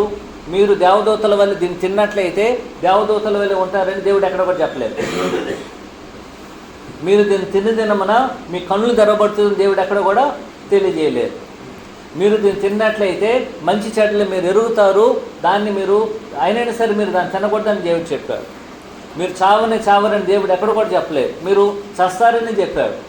కానీ సాతానుడు ఏం చేశాడు? ఆ మాటల్ని తన మాటలతో కలిపి దేవుడు చచ్చిపోతారని చెప్పారు, సాతానుడు ఏం చేస్తారు, మీరు చావరని చెప్పి కల్పించడం జరిగింది. ఇప్పుడు దేవుడు ఏం చెప్పారు, మీరు తినమున మీరు మంచి చెట్ల ఫలం తిన్నట్లయితే మీరేం చేయకపోతారు, మీరు చనిపోతారని చెప్పాడు. కాబట్టి దాన్ని మీరు తినకూడదని చెప్పాడు.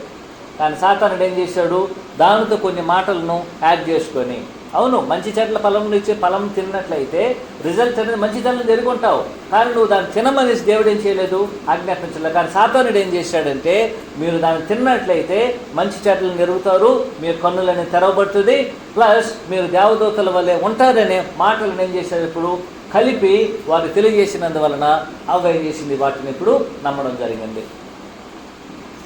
దేవుని యొక్క సత్యముతో మనం కలిపినట్లయితే ఏం జరుగుతుంది, ఇప్పుడు ఎవరైనా మనుషులు నమ్ముతారు. వట్టి సత్యాన్ని మనం తీసుకెళ్ళి మనం అబద్ధం చెప్పినట్లయితే ఎవరు నమ్మరు, నేరుగా అబద్ధాన్ని చెప్పినట్లయితే ఎవరు కూడా నమ్మరు.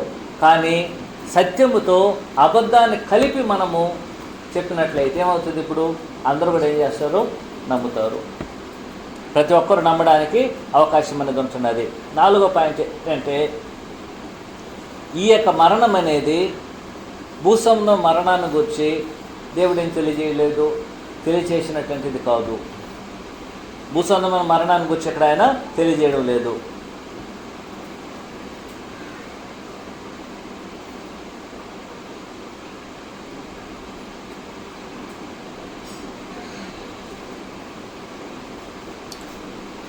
ఐదో పాయింట్లో మేలు కీడులను మనుషులు ఒకేసారి తెలుసుకొనవలెనని దేవుడు ఉద్దేశించలేదు.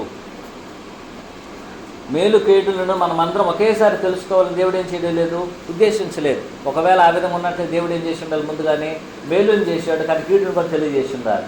కానీ అలాగూ ఉద్దేశించబడినటువంటి కారణం చేత దేవుడు ఏం చేయలేదు, మనకి అనుగ్రహించడం లేదు. 6వ వచనం 5వ వచనం వరకు ఏదైనా ప్రశ్నలు ఉంది గమనించారు. ఈ విషయం అనేది ఎవరికి తెలియదని చెప్పాడు సాతానుడు. 5వ వచనం చివరిలో గమనించండి. దేవుడు మీరు చావుకున్నట్లు వాటిని తినకూడదని వాటిని ముట్టకూడదు చెప్పిన 5వ వచనం చివరిలో. అందుకు సర్పము 5వ వచనం, ఎలాగనగా మీరు వాటిని తినమని మీరు కన్నులు తెరవబడిననియు మీరు మంచి చెడ్డలను ఎరిగిన వారి దేవదూతల యుందురని దేవునికి తెలియనని స్త్రీతో చెప్పగా. ఈ విషయం ఎవరికి తెలుసును, దేవునికి తెలుసునని ఒక విషయాన్ని ఎవరు చెప్తున్నాడు, ఇప్పుడు అవకు చెప్తున్నాడు. ఇప్పుడు నాకు తెలుసును అని చెప్పలేదు సాతానుడు. నాకు తెలుసును మీరు ఈ విధంగా అవుతారని చెప్పలేదు. ఒకవేళ ఆ విధంగా చెప్పినట్లయితే నమ్మకపోయి ఉండవచ్చు. మీరు ఒకవేళ దాన్ని తిన్నట్లయితే ఈ విధంగా అవుతారని ఎవరు ఎరుగున్నారని చెప్పాడు సాతానుడు, దేవుడే ఎరుగున్నాడు, అందువల్ల మిమ్మల్ని తినవద్దని చెప్తున్నాడు అని చెప్పిన వెంటనే ఇప్పుడు ఏమైపోయింది ఆమె, ఏమైంది ఆమె 6వ వచనం గమనించండి ఏమైనదో. 6వ వచనము ఏం చేసిన, స్త్రీ ఆ వృక్షం ఆహారములకు మంచిదనియు కన్నులకు అందమైనదనియు వివేకము శ్రమమైనది ఉండుట చూసినప్పుడు ఆమె దాని ఫలములు తీసుకొని తిని తనతో పాటు తన యొక్క భర్తకి ఇచ్చెను, అతడు కూడా తినెను. ఏం చేసిందంటే ఆమె ఏం చేసిందంటే, దేవుణ్ణి అబద్ధికునిగా చేసి దేవుని యొక్క మాటలను నమ్మకుండా, నువ్వు సాతాను కోరుకున్నావంటే సాతాను యొక్క మాటలను మనం నమ్మామంటే ఎవరిని మనం నమ్మడం లేదు, ఆటోమేటిక్గా మనం దేవుని నమ్మడం లేదు. మనం ఎప్పుడైతే అబద్ధాన్ని నమ్ముతున్నామో ఆటోమేటిక్గా ఏం చేయడం లేదు, మనము సత్యాన్ని నమ్మడం లేదు. మనం అబద్ధాన్ని నమ్ముతాం, కానీ దేన్ని వదిలిపెడుతున్నాం, మనం సత్యాన్ని నమ్మడం లేదు. ఇలాంటి పరిస్థితి అనేది సాతానుడు మనుషులకు ఏం చేస్తున్నాడు, సృష్టించడం జరుగుతుంది. మనం అబద్ధము నమ్మునట్లుగా మోసం చే శక్తిని దేవుడు సాతానికి అనుగ్రహించున్నాడు. 2 తెస్సలోనికీ పత్రిక 2వ అధ్యాయం.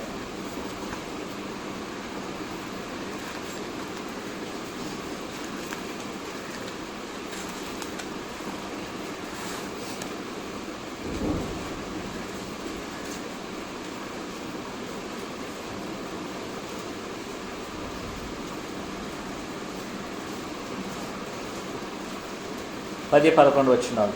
2 తెస్సలోనికీ 2వ అధ్యాయము 10, 11, 12 వచనాలు. దుర్నీతిని పుట్టించు సమస్తమైన మోసంతోనూ నశించున్న వారిలో సాతాను కనపరుచు బలము అనుసరించును. ఇందుచేత సత్యమును నమ్మక దుర్నీతి ఎందు అభిలాష గల వారందరూ శిక్షావిధి పొందుటకి అబద్ధము నమ్మున్నట్లు మోసము చేయు శక్తిని దేవుడు వారికి పంపుచున్నాడు. ఎవరు పంపించింది శక్తిని? దేవుడు పంపిస్తున్నాడు. దేనికి పంపిస్తున్నాడు? దేన్ని నమ్మడానికి? అబద్ధాన్ని నమ్మున్నట్లు. అనేక మంది అబద్ధాన్ని నమ్మున్నట్లుగా ఆ శక్తిని దేవుడు ఏం చేస్తున్నాడు? వారికి పంపిస్తున్నాడు. కారణం ఏమిటి? కారణం ఏమిటంటే ఆయన చెప్తున్నాడు 10వ వచనంలో, వారు దుర్నీతిని పుట్టించి సమస్తమైన మోసం నశించే వారి కన్నా బలం అధికమండి, ఇందుచేత వారు సత్యమని నమ్మలేదు కాబట్టి. వారు సత్యాన్ని నమ్మడం లేదు కాబట్టి, ఎవరు? అవ్వ సత్యాన్ని నమ్మడం లేదు కాబట్టి ఇప్పుడు ఆమె సాతాను యొక్క మోసములో, సాతాను యొక్క కుయుక్తిలో, లేక సాతాను చెప్పినటువంటి మోసపు మాటలను నమ్మడానికి దేవుడు ఏం చేశాడు? శక్తిని అనుగ్రహిస్తున్నాడు. వారు సత్యమును నమ్మనందువలన, అది నేనైనా ఉండొచ్చును, మీరైనా ఉండొచ్చు. మీరు ఎప్పుడైతే సత్యాన్ని నమ్మరో, ఎప్పుడైతే మనం దేవుని యొక్క మాటలు నమ్మమో, అప్పుడు మనం దేన్ని నమ్ముతాం? మనము అబద్ధాన్ని నమ్ముతాం. అబద్ధాన్ని నమ్మునట్లుగా మోసం చేసే శక్తిని సాతాను ద్వారా దేవుడు ఏం చేస్తున్న మనుషులకి ఇస్తున్నాడు. అది 10వ వచనం తెలియజేయబడింది. మరలా చదువుతాను గమని 11వ వచనము. అందుచేత సత్యమును నమ్మక దుర్నీతి ఎందు అభిలాష గల వారందరూ శిక్షావిధి పొందుటకు అబద్ధము నమ్మునట్లు మోసం చేసే శక్తిని దేవుడు వారికి పంపుచున్నాడు. ఎవరు పంపించేది? దేవుడే చేస్తున్నాడు. ఎందుకు చేస్తున్నాడు? ఎందుకు దేవుడు మనం మోసం చేయడానికి మనల్ని నడిపిస్తున్నాడు ఆయన? ఎందుకంటే నువ్వు దేవుడు ఇచ్చినటువంటి సత్యాన్ని ఏం చేయడం లేదు, మనము నమ్మడం లేదు. నువ్వు దేవుని యొక్క సత్యాన్ని నమ్మకపోయినట్లయితే, అది అవ్వగా ఉండని, నీవై ఉండని, నేనుగా ఉండని, మరి ఎవరైనా ఉండని, నువ్వు దేన్ని నమ్ముతావు? నువ్వు అబద్ధాన్ని నమ్మునట్లు. 11వ వచనం చెప్తున్నాడు కదా ఆయన. 11వ వచనంలో, ఇందుచేత సత్యమును నమ్మక దుర్నీతి ఎందు అభిలాష గల వారిని శిక్షావిధి పొందుటకు అబద్ధమును నమ్మున్నట్లు. నువ్వు సత్యాన్ని నమ్మలేదు కాబట్టి దేన్ని నమ్ముతావు? నువ్వు అబద్ధాన్ని నమ్ముతావు. ఆ విధంగా నమ్మునట్లుగా దేవుడు ఏం చేస్తున్నాడు? సాతాను ద్వారా ఏం చేస్తున్నాడు? నమ్మునట్లుగా శక్తిని సాతానికి ఇవ్వడం జరుగుతున్నది. కాబట్టి సాతానుడు ఏం చేస్తున్నాడు? మనల్ని ప్రతిదినం అదే విధంగా పరీక్షిస్తున్నాడు. అవ్వను పరీక్షించినట్లుగానే మనల్ని కూడా సాతాను ఏం చేస్తున్నాడు? పరీక్షిస్తున్నాడు. నువ్వు దేవుని మాటలు నమ్ముతావా, లేనట్లయితే అబద్ధాన్ని నమ్ముతావా? ఆనాడు అవ్వ ఏం చేసింది? దేవుని యొక్క మాటలు నమ్మి ఉన్నట్లయితే ఆ యొక్క ఫలాన్ని ఆమె తినేది కాదు. ఒకవేళ ఆమె సత్యాన్ని నమ్మి ఉన్నట్లయితే ఆమె అబద్ధం నమ్మాల్సిన అవసరం లేదు. నువ్వు అబద్ధాన్ని నమ్మినట్లయితే ఆటోమేటిక్గా ఏం చేస్తున్నావు? సత్యాన్ని నువ్వు నమ్మడం లేదు. నువ్వు సత్యాన్ని నమ్మడం లేదు కాబట్టి సత్యాన్ని ఇచ్చిన దేవుని ఏం చేయడం లేదు, నువ్వు నమ్మడం లేదు. ఏ సత్యాన్ని దేవుడు ఇచ్చాడో ఆయన నువ్వు నమ్మడం లేదు. నువ్వు ఎప్పుడైతే ఆ విధంగా దేవుణ్ణి ఎందు నువ్వు సందేహిస్తున్నావో, దేవుని ఎందు నమ్మికుంచడం లేదో, వెంటనే ఏం జరుగుతుంది? ఇప్పుడు నువ్వేం చేస్తున్నావు? నువ్వు సత్యాన్ని నమ్మలేదు కాబట్టి ఏం చేస్తున్నావు? వేరే రూపం ఏమిటది? అబద్ధం. సత్యానికి ఆపోజిట్ అబద్ధమేనా? అవునా? సత్యానికి ఆపోజిట్ అబద్ధమే.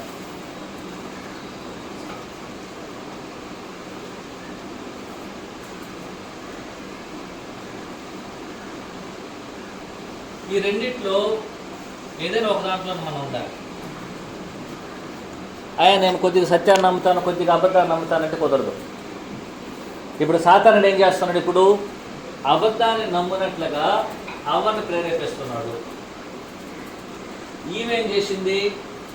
అబద్ధాన్ని నమ్మనది ఏం చేసింది? సత్యాన్ని ఇప్పుడు వదిలేసింది, నమ్మడం వల్ల. ఎప్పుడైతే ఆమె అబద్ధాన్ని కోరుకున్నదో దేవుని యొక్క సత్యాన్ని ఆమె వదిలేసింది. అందువలన సాతానుడు ఏం చేస్తున్నాడు? ఈజీగా ఆమెను మోసపరచడానికి అవకాశం ఏర్పడ్డాడు. ఈనాడు నీవైనా సరే, నేనైనా సరే అదే పరిస్థితుల్లో మనం ఉంటామని ఆలోచించేయండి. సాతానుడు ఆనాడు మాత్రమే సాతానుడు కాదు, ఈనాడు కూడా సాతానుడు అదే సాతానుడే. ఆ సాతానుడే ఈనాడు కూడా లోకంలో ఉన్నాడు, మనల్ని శోధిస్తున్నాడు. దేని కొరకు శోధిస్తున్నావు? దేని కొరకు సాతాను మనల్ని శోధిస్తున్నాడు? ఉద్దేశం ఒకటే, మనం దేవుణ్ణి నమ్ముచున్నామా, దేవుడు ఇచ్చిన సత్యాన్ని నమ్ముచున్నామా అని మనల్ని పరీక్షిస్తున్నాడు, శోధిస్తున్నాడు. మనం ఎప్పుడైతే నమ్మికను కోల్పోతున్నామో, ఎప్పుడైతే సత్యాన్ని మనం నమ్మకపోతున్నామో, వెంటనే ఏం చేస్తున్నాడు? ఇప్పుడు అబద్ధాన్ని ప్రవేశపెట్టి దాన్ని నమ్మునట్లుగా ఏం చేస్తున్నాడు? సాతానుడు మనం బలపరచడం జరుగుతుంది. దాన్నే నమ్మి ఏం చేస్తున్నాం? మనం నశించుకోవడం అనేది జరుగుతుంది. వీరెవరని చెప్పారంటే రెండు తెస్సలోని పత్రికలు వీరు ఎలాంటి వారని చెప్పబడింది గమనించారు. వీరెవరని తెలియజేయబడింది గమనించండి. 9వ వచనంలో, నశించేవారు తమ రక్షించబడి సత్య విషయమైన ప్రేమను అవలంబిపోయే కనుక వారు అబద్ధం విషయమై సమస్త బలం నానావిధ సూచకుల మహత్కార్యంతో ఉండును. వారెవరు వారు? 9వ వచనంలో నశించిపోయిచున్నటువంటి వారు, నాశనాన్ని కొని తెచ్చుకునే వాళ్ళు వీళ్ళు. ఎవరైతే నాశనాన్ని కొని తెచ్చుకోవాలని తమ కాళ్ళు పరిగెత్తుచున్నదో, ఎవరు నాశనాన్ని తెచ్చుకోవాలని తమ యొక్క కళ్ళను వారు తెరిచి బాగా చూస్తున్నారో, నాశనాన్ని తెచ్చుకోవాలని ఎవరైతే తమ యొక్క జీవితాన్ని ముందుకు నడిపిస్తున్నారో వారేం చేయరు? ఒకటి, వారు దేవుని యొక్క సత్యాన్ని నమ్మరు. అందువల్ల దేవుడు ఏం చేస్తున్నాడు? అబద్ధాన్ని నమ్మునట్లుగా వారిని సాతాను ద్వారా ప్రేరేపించడం జరిగింది. ఇదే విషయం ఎవరిలో జరిగింది? అవ్వ విషయంలో జరిగింది. అవ్వ ఏం చేసింది? ఇప్పుడు దేవుని యొక్క మాటలను, దేవుని యొక్క సత్యాన్ని నమ్మకుండా సాతాను చెప్పిన మాటలు నమ్మి 6వ వచనంలో ఏం చేసింది గమనించాం. స్త్రీ ఆ వృక్షం ఆహారం మనకు మంచిదినియు కన్నులకు అందమైనది వివేకమనిచ్చు రమ్యమైనదే ఉండుట చూసినప్పుడు దానిని ఫలములను కొన్ని తీసుకుని తిని తనతో పాటు తన యొక్క భర్తకు ఇచ్చాను. అతడు కూడా ఏం చేశాడు? తినేను. ఇద్దరు ఏం చేశారు? తినడం జరిగింది. ఇద్దరు తిన్నారు. ఒకవేళ మొట్టమొదటిగా భార్య భర్తలు కలిసి భోంచేసింది ఇదేమో. ఒకవేళ ఉండడానికి అవకాశం ఉంది. ఒకవేళ భార్య భర్తలు కలిసి భోంచేసినటువంటి ఒక సందర్భంగా దీన్ని మొట్టమొదటిగా మనము చూడడానికి అవకాశం ఉంది. ఇంతకు ముందుగా వారి ఆహారం కొరకు వారు తినుంటారేమో మనకు తెలియదు. కానీ తన యొక్క భార్య ఏం చేసింది? ఇప్పుడు తాను శోధించబడినదై తాను ఏం చేసింది? ఇప్పుడు ఆ యొక్క పండ్ల నుంచి తీసుకున్నది. ఆ యొక్క పండ్లు ఆమె చూసినప్పుడు, ఇప్పుడు ఆ యొక్క పండ్లు ఆమె కన్నులకు ఏ విధంగా ఉందంటే, ఇప్పుడు అదే పండ్లు ఇంతకుముందు కూడా ఉంది. సాతాను వలన మోసగించబడ్డానికి మునుపు కూడా అదే మంచి చెట్ల ఫలం ఇచ్చేటువంటి చెట్టు అనేది తోట మధ్యలో ఉంది. ఇప్పుడు కొత్తగా వచ్చేది నాటబడింది కాదు. అది ఏ యొక్క చెట్టు అయితే ఆ యొక్క ఏదైతే తోట మధ్యలో ఉన్నదో అదే ఫలములను ఆమె రోజు చూస్తుంది. రోజు దాన్నే చూస్తుంది ఆమె. కానీ అంతకుముందుగా ఆమె కళ్ళకి ఏం కలగలేదు? అది అందంగా అంతకుముందు కనబడలేదు. ఎప్పుడైతే సాతానుడు ఆమెను ప్రేరేపించడానికి ప్రారంభించాడో, ఆమె సాతా వలన మోసగించడానికి ప్రారంభించబడినదో, ఎప్పుడైతే దేవుని యొక్క సత్యాన్ని నమ్మకపోయినదో, ఎప్పుడైతే అసత్యాన్ని నమ్మడానికి ఆమె మనకు మనసుకు హృదయానికి చోటు ఇచ్చినదో, ఇప్పుడు చూసినప్పుడు ఏ విధంగా ఉంది? ఉన్నది?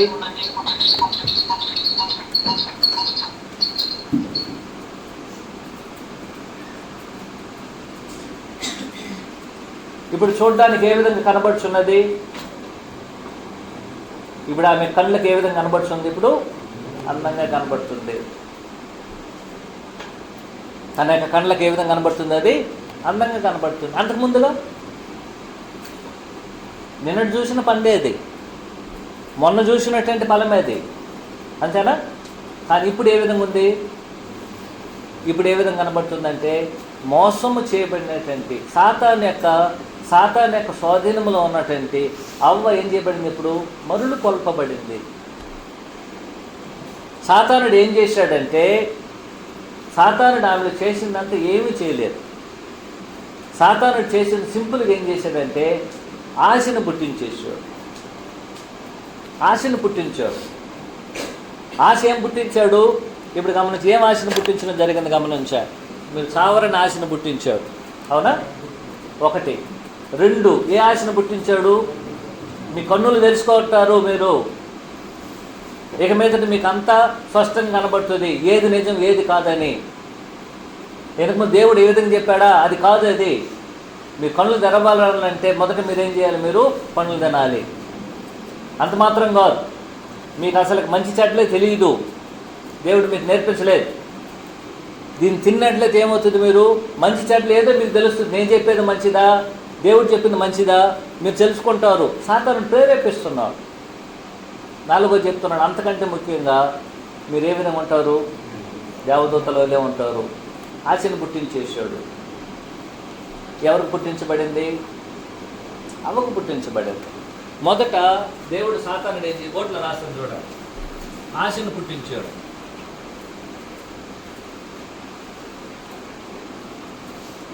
అవ్వకు సాతానుడు ఏం చేశాడు, ఆశను పుట్టించాడు. కరెక్టేనా, అవునా కాదా?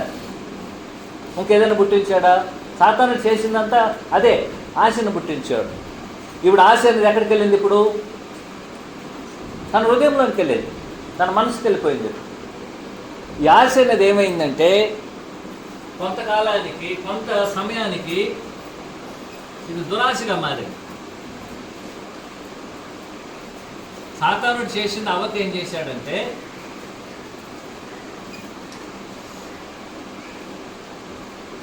ఆశను పుట్టించాడు. ఈ ఆశ అనేది ఏమైంది? ఇప్పుడు దురాశగా మారింది. ఈనాడు మన పరిస్థితి కూడా అదే. మనం ఆశను పుట్టిస్తారు సాతానుడు, అంతే. ఒక ఆశ అనేది మనలో ఒక కోరిక కలుగుతుంది. మనం తింటే మనము సామమ్మా చాలా మంచిది, మన కన్నులు తెరవబడుతుందా ఇంకా మంచిది, మనము మంచి చెడ్డలు తెలుసుకుంటామా ఇంకా మంచిది, అంటే దేవుని వల్లే ఉంటాం మనం. మూడోది, మనం దేవదూతలుగా ఉంటాం. దాని అర్థం ఏమిటి? దేవదూతలకు చావే లేదు, మీరు కూడా చనిపోరు. ఒక ఆశను పుట్టించాడు. ఆశ అనేది ఇప్పుడు తన యొక్క మనసులో, హృదయంలో ఏమైపోయింది? ఇప్పుడు దురాశగా మారింది. ఈ దురాశ ఏం చేసిందంటే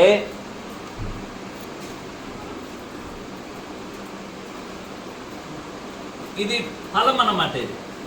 ఇది ఒక ఫలం, ఇది ఒక పండును పుట్టించాడు అనమాట. ఈ యొక్క దురాశ అనేటువంటి పండు అనేది ఏం చేసిందంటే అతని హృదయంలో వేసిన వెంటనే ఇది ఫలంగా మారింది, ఇది పరిపక్వం అయిపోయింది. ఈ యొక్క దురాశ అనేది ఏమైంది? ఇప్పుడు పండింది అన్నమాట. ఒకసారి యాకోబు రాసిన పత్రిక 1వ అధ్యాయం తీసుకోవాలి.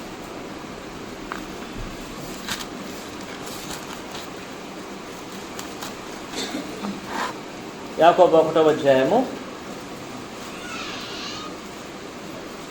14వ వచనం. 14 ప్రతివాడు తన స్వకీయమైన దురాశ చేత ఏడోప మరులు కొల్పబడిన శోధించబడి దురాశ గర్భము ధరించి. సాతానుడేమో ఆశను పుట్టించాడు. ఆశ మనకేమైంది? ఇప్పుడు దురాశగా మారింది, దురాశగా మారిపోయింది. ఈ దురాశ ఏం చేసింది? ఇప్పుడు దురాశ గర్భం ధరించింది.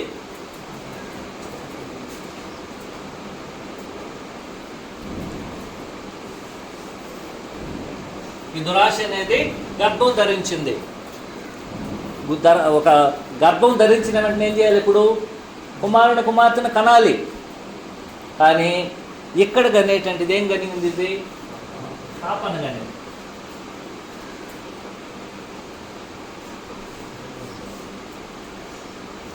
పాపమును కనింది. ఇప్పుడు పాపం కనడం పెద్ద సమస్య లేదు, పాపాన్ని కనేశారు. దానికి మించిన పెద్ద సమస్య ఏమిటంటే ఇప్పుడు గమనించిన 15వ వచనంలో పాపము పరిపక్వమై ఏమైంది? ఇప్పుడు ఎప్పుడైతే నువ్వు పాపాన్ని కన్నావో పాపం ఏం చేసిందంటే పరిపక్వం అయిపోయింది.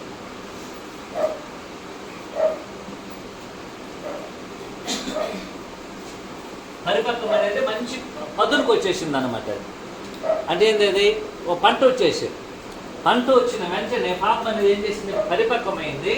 ఈ యొక్క పరిపక్వమైనటువంటి ఈ యొక్క పాపమైన పంట ఏం చేసిందంటే మరణానికి అన్నది. ఇది ఆత్మ సంబంధమైన మరణం. ఈ మరణానికి అన్నది. కాబట్టి అవ్వ ఏ విధంగా మోసగించబడిందంటే తన స్వకీయ దురాశ వల్లనే ఆమె తాను శోధించబడింది. ఎవరు సాతానుడు చేసిందంటే ఆమెని దురాశను కల్పించలే. దురాశ అనేది ఆమెలో పుట్టింది. కానీ సాతానుడు ఏం చేశాడు? ఆశను పుట్టించాడు. సాతానుడు ఆశను పుట్టిస్తే ఆ ఆశ అనేది నా యొక్క హృదయంలో చేరేమైపోయింది? ఇప్పుడు నాకు దురాశగా మారిపోయింది. ఎందుకు దురాశ అనేది ఏమిటి? దురాశ అనేది ఏమిటంటే ఉన్న దానితో తృప్తి పడకుండా లేని దాని కొరకు ప్రాకులాడటము. నాకు ఉన్నదానితో తృప్తి పడాలని దేవుడు నాకు ఆజ్ఞాపించున్నాడు. క్రైస్తవులు సంతృప్తి కలిగి ఉండడానికి నేనేం చేయాలి? మనము నేర్చుకోవాలి. ఫిలిప్పీ పత్రికలో అని తెలియజేసింది, నేను తృప్తి కలిగి ఉండడానికి నేర్చుకున్నాను అంటున్నాడు. అది నేర్చుకునేటంటే ఒక పాఠం. అది అలాగే వచ్చేది నేరుగా నేర్చుకోవాలి. నువ్వు ఏ స్థితిలో ఉన్నా సరే ఆ స్థితిని బట్టి ఏం చేయాలి? మనము దేవుని మహింపరచాలి. దేవునికి మనం ఆ తృప్తి కలిగి ఉండడానికి మనం నేర్చుకోవాలి. కానీ అవ్వయ ఉన్నటువంటి స్థితిని ఏం చేయలేదు, ఆమె అలాగ ఉండాలని కోరుకోలేదు.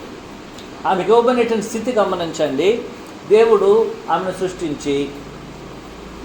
సృష్టించిన తర్వాత ఆదామునకు ఆమె ఒక సాటైన సహాయంగా అనుగ్రహించి వారు ఇరువురిని ఏం చేసేది? ఇప్పుడు ఒక తోట నిర్మించి ఆ తోటలో తీసుకెళ్ళి పెట్టాడు.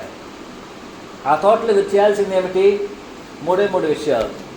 ఒకటి, ఆ తోటను వారు ఏం చేయాలి? వారు సేద్యపరచాలి. 2, ఆ తోట మధ్యలో ఉన్నటువంటి పండ్లను వారు తినవచ్చు.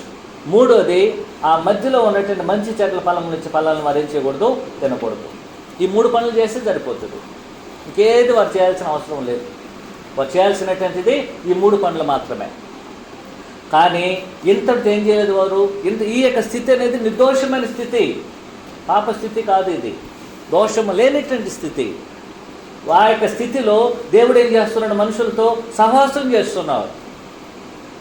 ఈ స్థితి అనేది సమస్య లేదు, అందువల్ల అది పరిపూర్ణమైంది కాదు. అయితే ఈ స్థితిలో కూడా దేవుడు ఏం చేస్తున్నాడు? మనుషులతో సహవాసం చేస్తున్నాడు. దేవునితో సహవాసం కలిగినటువంటి స్థితి అది. కానీ ఆ స్థితి నుంచి ఏం చేయలేదు? వారు తృప్తి పొందలేదు. వారు తృప్తి పొందకున్న వలన ఇప్పుడు ఏం చేయబడ్డారు? ఇప్పుడు ఒకవేళ ఎందుకు అవ్వ శోధించబడిందంటే ఒక్కొక్క ఆలోచన ఏంటంటే, ఒకవేళ ప్రతిరోజు అవ్వ ఇలా పండును చూడడానికి అవకాశం ఉంది. ఆ పండు దగ్గర నిలబడుకొని దాన్ని చూసి కొంచెంసేపు చూసి అయ్యో దేవుడు తినవద్దని చెప్పేసి మళ్ళీ తిరిగి రావడానికి అవకాశం. ఈ విధంగా ఆమె శోధించబడి ఉండడానికి అవకాశం ఉంది. అందువల్ల సాతానుడు ఏం చేశాడు? అవకాశాన్ని ఉపయోగించుకొని ఆమె శోధించడానికి అవకాశం ఉంది. ఒకవేళ ఉందని చెప్తున్నాం మనం, లేఖనాల్లో మనకి లేదు. ఒకవేళ ఆ విధంగా ఉండడానికి అవకాశం ఉంది. ఇప్పుడు ఏం జరిగిందంటే వెంటనే సాతానుడు ఏం చేశాడు? ఇలాంటి స్థితిలో ఆమెను కోరికను పుట్టించాడు, ఒక ఆశను పుట్టించాడు. మనం కూడా ఎన్నో ఆశలు పుట్టించబడుతున్నాయి. రెండోది, ఆ యొక్క ఆశ ఆమె హృదయంలో మనసులో ఏమైంది? ఇప్పుడు దురాశగా మారింది. ఆ దురాశ ఏం చేస్తుంది? ఇప్పుడు తనకి లేని దాని కొరకు ఏం చేస్తుంది? ఇప్పుడు పాకులాడుతుంది. దురాశ ఇప్పుడు ఏం చేసిందంటే నేరుగా గర్భం ధరించేసింది. దురాశ నాకు ఎట్లయినా సరే నేను ఏ విధంగా ఉండాలి? నేను మరణం లేకుండా ఉండాలి, నా కన్నులు తెరవబడాలి. ఇంకా నేను ఏం తెలుసుకోకుండా ఉన్నాను, దేవుడు నాకు ఏం మరుగు చేశాడు, నా కన్నులు మూసేసి ఎందుకున్నాడు, ఏదైనా తెలుసుకోవాలి. ఇంకా నేను మంచి చెడ్డలు తెలియడం లేదని తెలుసుకోవాలి, నేను దేవదూతలో ఉండాలి అని ఎప్పుడైతే ఆమె ఆశ దురాశగా మారి అది గర్భం ధరించిందో, ఆ గర్భం అనేది ఎక్కడికి చిన్నగా నడిపించింది? ఎక్కడికి నడిపించింది? పాపానికి నడిపించింది. గర్భం ధరించినట్లయితే ఖచ్చితంగా ఏం చేయబడాలి? కనాల్సిందే. పాపాన్ని కన్నది. ఆ పాపం అనేది మరలా ఏం చేయబడింది? ఇప్పుడు పరిపక్వమైపోయింది. పరిపక్వమైనట్లయితే ఖచ్చితంగా ఏం చేయాలి? అది రాలిపోవాల్సిందే. పరిపక్వమైనటువంటి ఆ పాపం అనేది ఏం చేసింది? ఇప్పుడు మరణాన్ని తీసుకొచ్చింది. అలాంటి ఒక మరణమే 6వ వచనంలో తెలియజేయబడినటువంటి ఒక అంశంగా ఉంటున్నది. కాబట్టి 6వ వచనం ఆయన తెలియజేస్తున్నాడు. ఏమని తెలియజేశాడు? 6వ వచనం ఒకసారి చదువుకొని ఆలోచన చేద్దాం. ఇప్పుడు ఎప్పుడైతే ఆమె చూసిందో ఇక్కడ 3 రకాలైనటువంటి పాపాలను గురించి మనము ఆలోచన చేయడానికి అవకాశం ఉంది. 3 రకాలైన పాపాలు. ఒకటి, ఆ వచనం ఉంది కాబట్టి ఒక 5 నిమిషాలు నేను ముగించేస్తాం.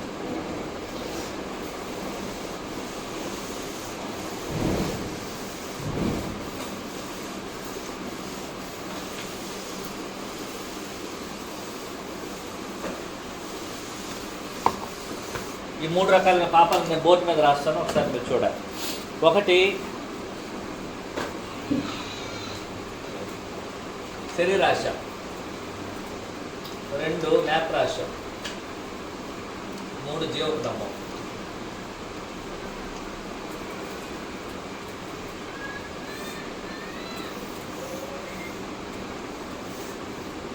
ఈ యొక్క మూడు పాపాలు అనేది 3వ అధ్యాయంలో పుట్టించబడినటువంటిది.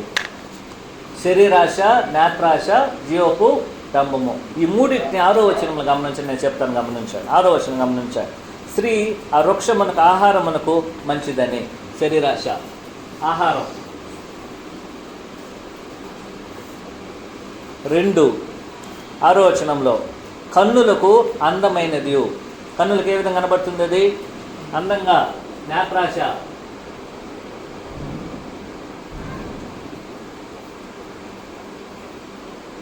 3 గమనించా. 6వ వచనంలో వివేకం నుంచి రమ్యమైనదే ఉండింది. రమ్యమనేది జీవపుటంబం.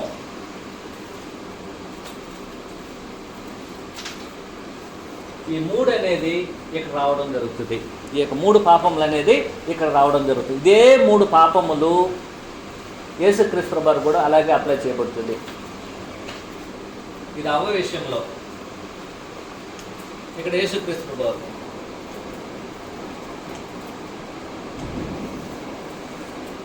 యేసుక్రీస్తు ప్రభువు కూడా ఇదే 3 పాపాలు రావడం అనేది జరుగుతుంది.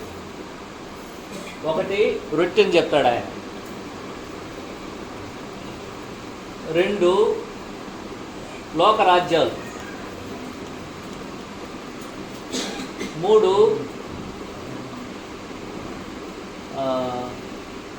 నమస్కారం చేయడం, అంటే నువ్వు నమస్కారం చేయమని కోరుకోవడం. మత్తయి సువార్త 4. ఈ 3 ఇదే 3 రకాలైనటువంటి శోధనలని, ఏ శోధనలు అయితే అవ్వకు అనుగ్రహించబడిందో ఇదే 3 రకాలైన శోధనలతో సాతానుడు యేసుక్రీస్తు ప్రభువును కూడా శోధించడం జరుగుతుంది. కానీ అక్కడికి ఉన్నటువంటి ఒకే ఒక తేడా ఏమిటంటే, అవ్వ అయితే పడిపోయింది, యేసుక్రీస్తు ప్రభువు అయితే జయించారు. అవ్వ అయితే ఏం చేయబడింది? పడిపోయింది ఆమె. కానీ యేసుక్రీస్తు ప్రభువు ఏం చేశారు? జయించడం జరిగింది. మత్తయి సువార్త 4వ అధ్యాయం.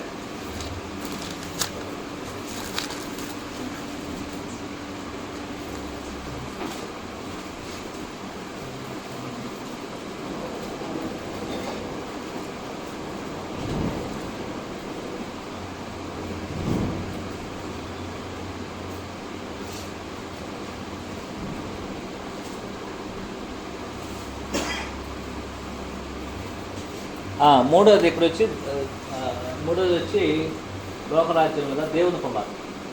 దేవుని కుమారుడు అయితే అది జీవపుటంబం. అది ఒకటి నేత్రాశ, లోక మహిమలను చూపిస్తాడు. నేత్రాశ అది చూడటం జరుగుతుంది. 2ది ఆహారం, శరీరానికి సంబంధించింది. ఇక్కడ కూడా ఆమె ఆహారమే, శరీరానికి సంబంధించింది. ఆయన శరీరానికి ఆహారానికి మంచిదని అనిపించింది. యేసుక్రీస్తు రొట్టెల్ని సాతాను చెప్తే రాళ్ళను రొట్టెగా మార్చుకుంటే అది కూడా ఆహారానికి సంబంధించింది. 2ది వచ్చి నేత్రాశ ఏమిటంటే, లోకరాజ్యాలన్నిటిని సాతానుడు ఏం చేస్తాడు? యేసుక్రీస్తు వారు చూపిస్తాడు, ఆయన చూస్తాడు. నేత్రాశ అది. 3ది వచ్చి నువ్వు దేవుని కుమారుడు అయితే, నువ్వు ఎంత గొప్పవాడు అయితే జీవపుటంబం. అది ఆ జీవపుటంబాన్ని కూడా ఇక్కడ ఉపయోగించడం జరిగింది. ఇప్పుడు మన యొక్క పాఠం ఏంటంటే,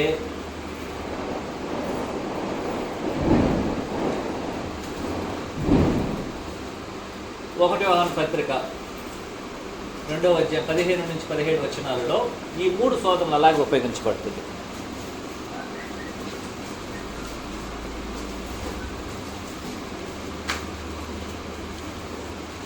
ఈ 3 శోధనలను మనం జయించాలి.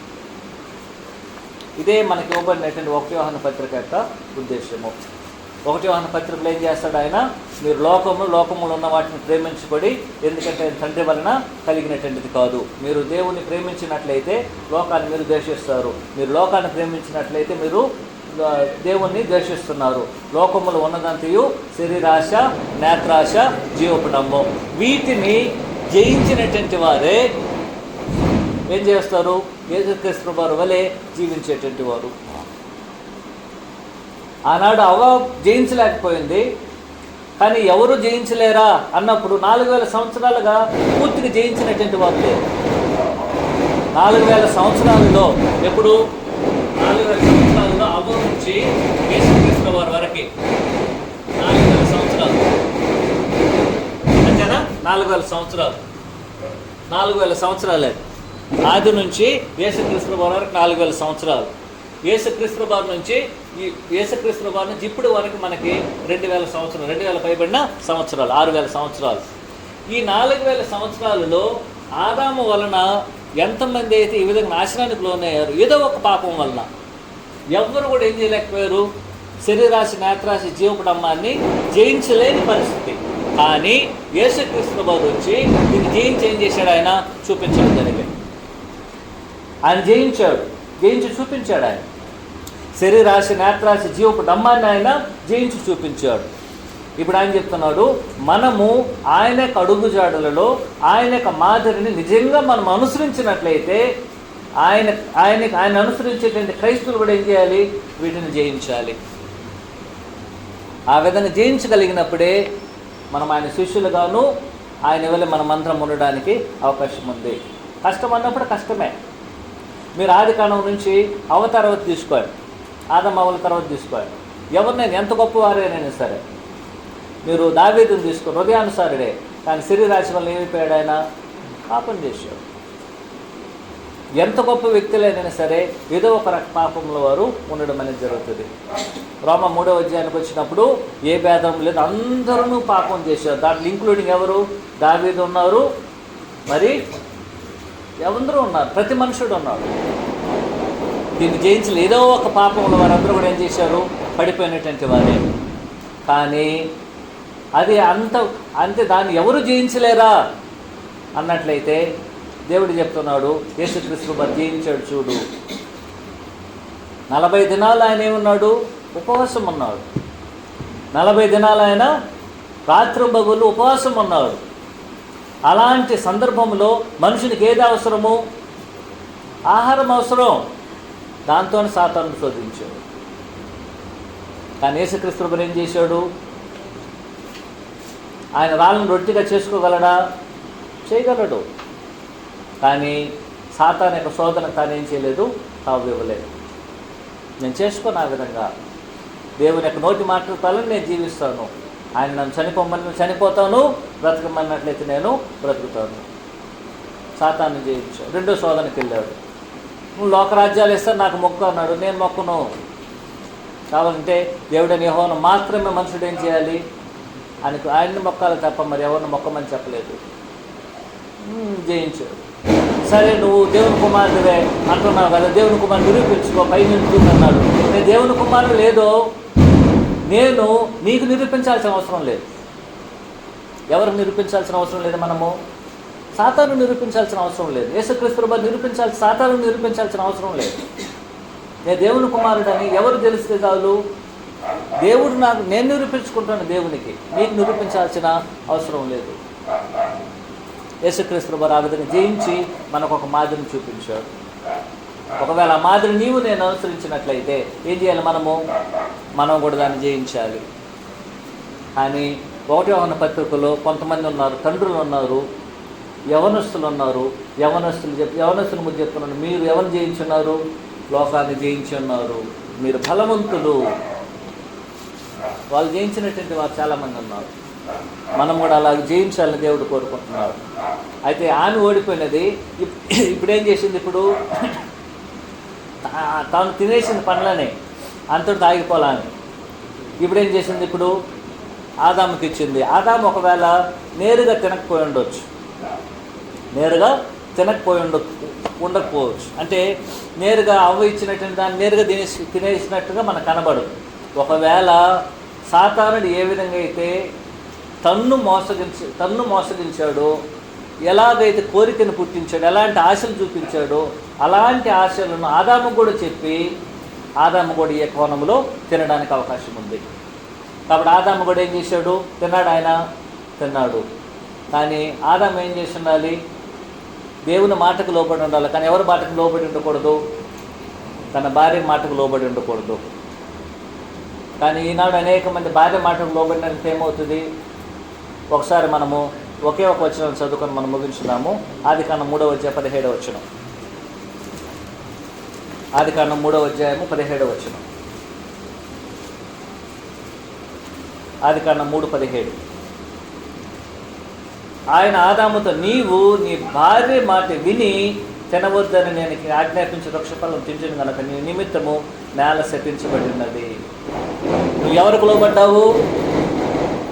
ఎవరికి లోబడ్డాడు ఆదాము? 17వ వచనం గమనించాడు. నీవు నీ భార్య మాటని విని, ఎవరి మాటను విన్నాడంటే ఆయన? ఎవరి మాటను విన్నాడు? ఎవరి మాటను విన్నాడంటే ఆయన 17వ వచనం గమనించాడు. నేను తప్పుకు చదువుతాను, గమనించాడు. అందుకు ఆదాముతో, నీవు నీ భార్య మాటని విని తినవద్దని నేను ఆజ్ఞాపించి వృక్షఫలం తింటివి. ఎవరి మాటలు విని ఉండాలి ఆదాము? దేవుడి మాటలు విని ఉండాలి. కానీ ఎవరి మాటలు విన్నాడు? ఒకవేళ ఆదాముని అవ్వ, సాతానుడు ఎలాగైతే అవ్వకి తీయని మాటలు చెప్పిందో అలాగనే అవ్వ ఏం చేసి ఉండాలి? ఆదాముకు తీయని మాటలు చెప్పి ఆమె యొక్క మాటల్ని విని తినడానికి అవకాశం ఉంది. అందువల్ల భార్య మాటలు వినకూడదన్న అర్థం కాదు. కొన్ని సందర్భాలు వినాలి. ఏది మేలో దానికి మనం వినాలి. అందువలన భార్య మాటలను, మనం దేవుని మాటలు భార్య మాటలు అన్నప్పుడు ఎవరి మాటలు వినాలి? మనము దేవుని మాటలే వినాలి. కానీ భార్య చెప్పిన కొన్ని మాటలు కూడా మనం ఏం చేయాలి? వినాలి. ఒక ఉదాహరణ ఏమిటంటే, అబ్రహాము తన యొక్క భార్య అయినటువంటి శారా గారితో, తన యొక్క దాసి అయినటువంటి వాడితో ఒక సమస్య ఏర్పడుతుంది. ఆ సమస్య ఏర్పడినప్పుడు అక్కడ ఉన్నటువంటి భార్య శారా ఏం చేస్తుందంటే, ఈ యొక్క దాసి యొక్క కుమారుని వెలగొట్టు అని అబ్రహాం దగ్గరికి మాట తీసుకెళ్తుంది.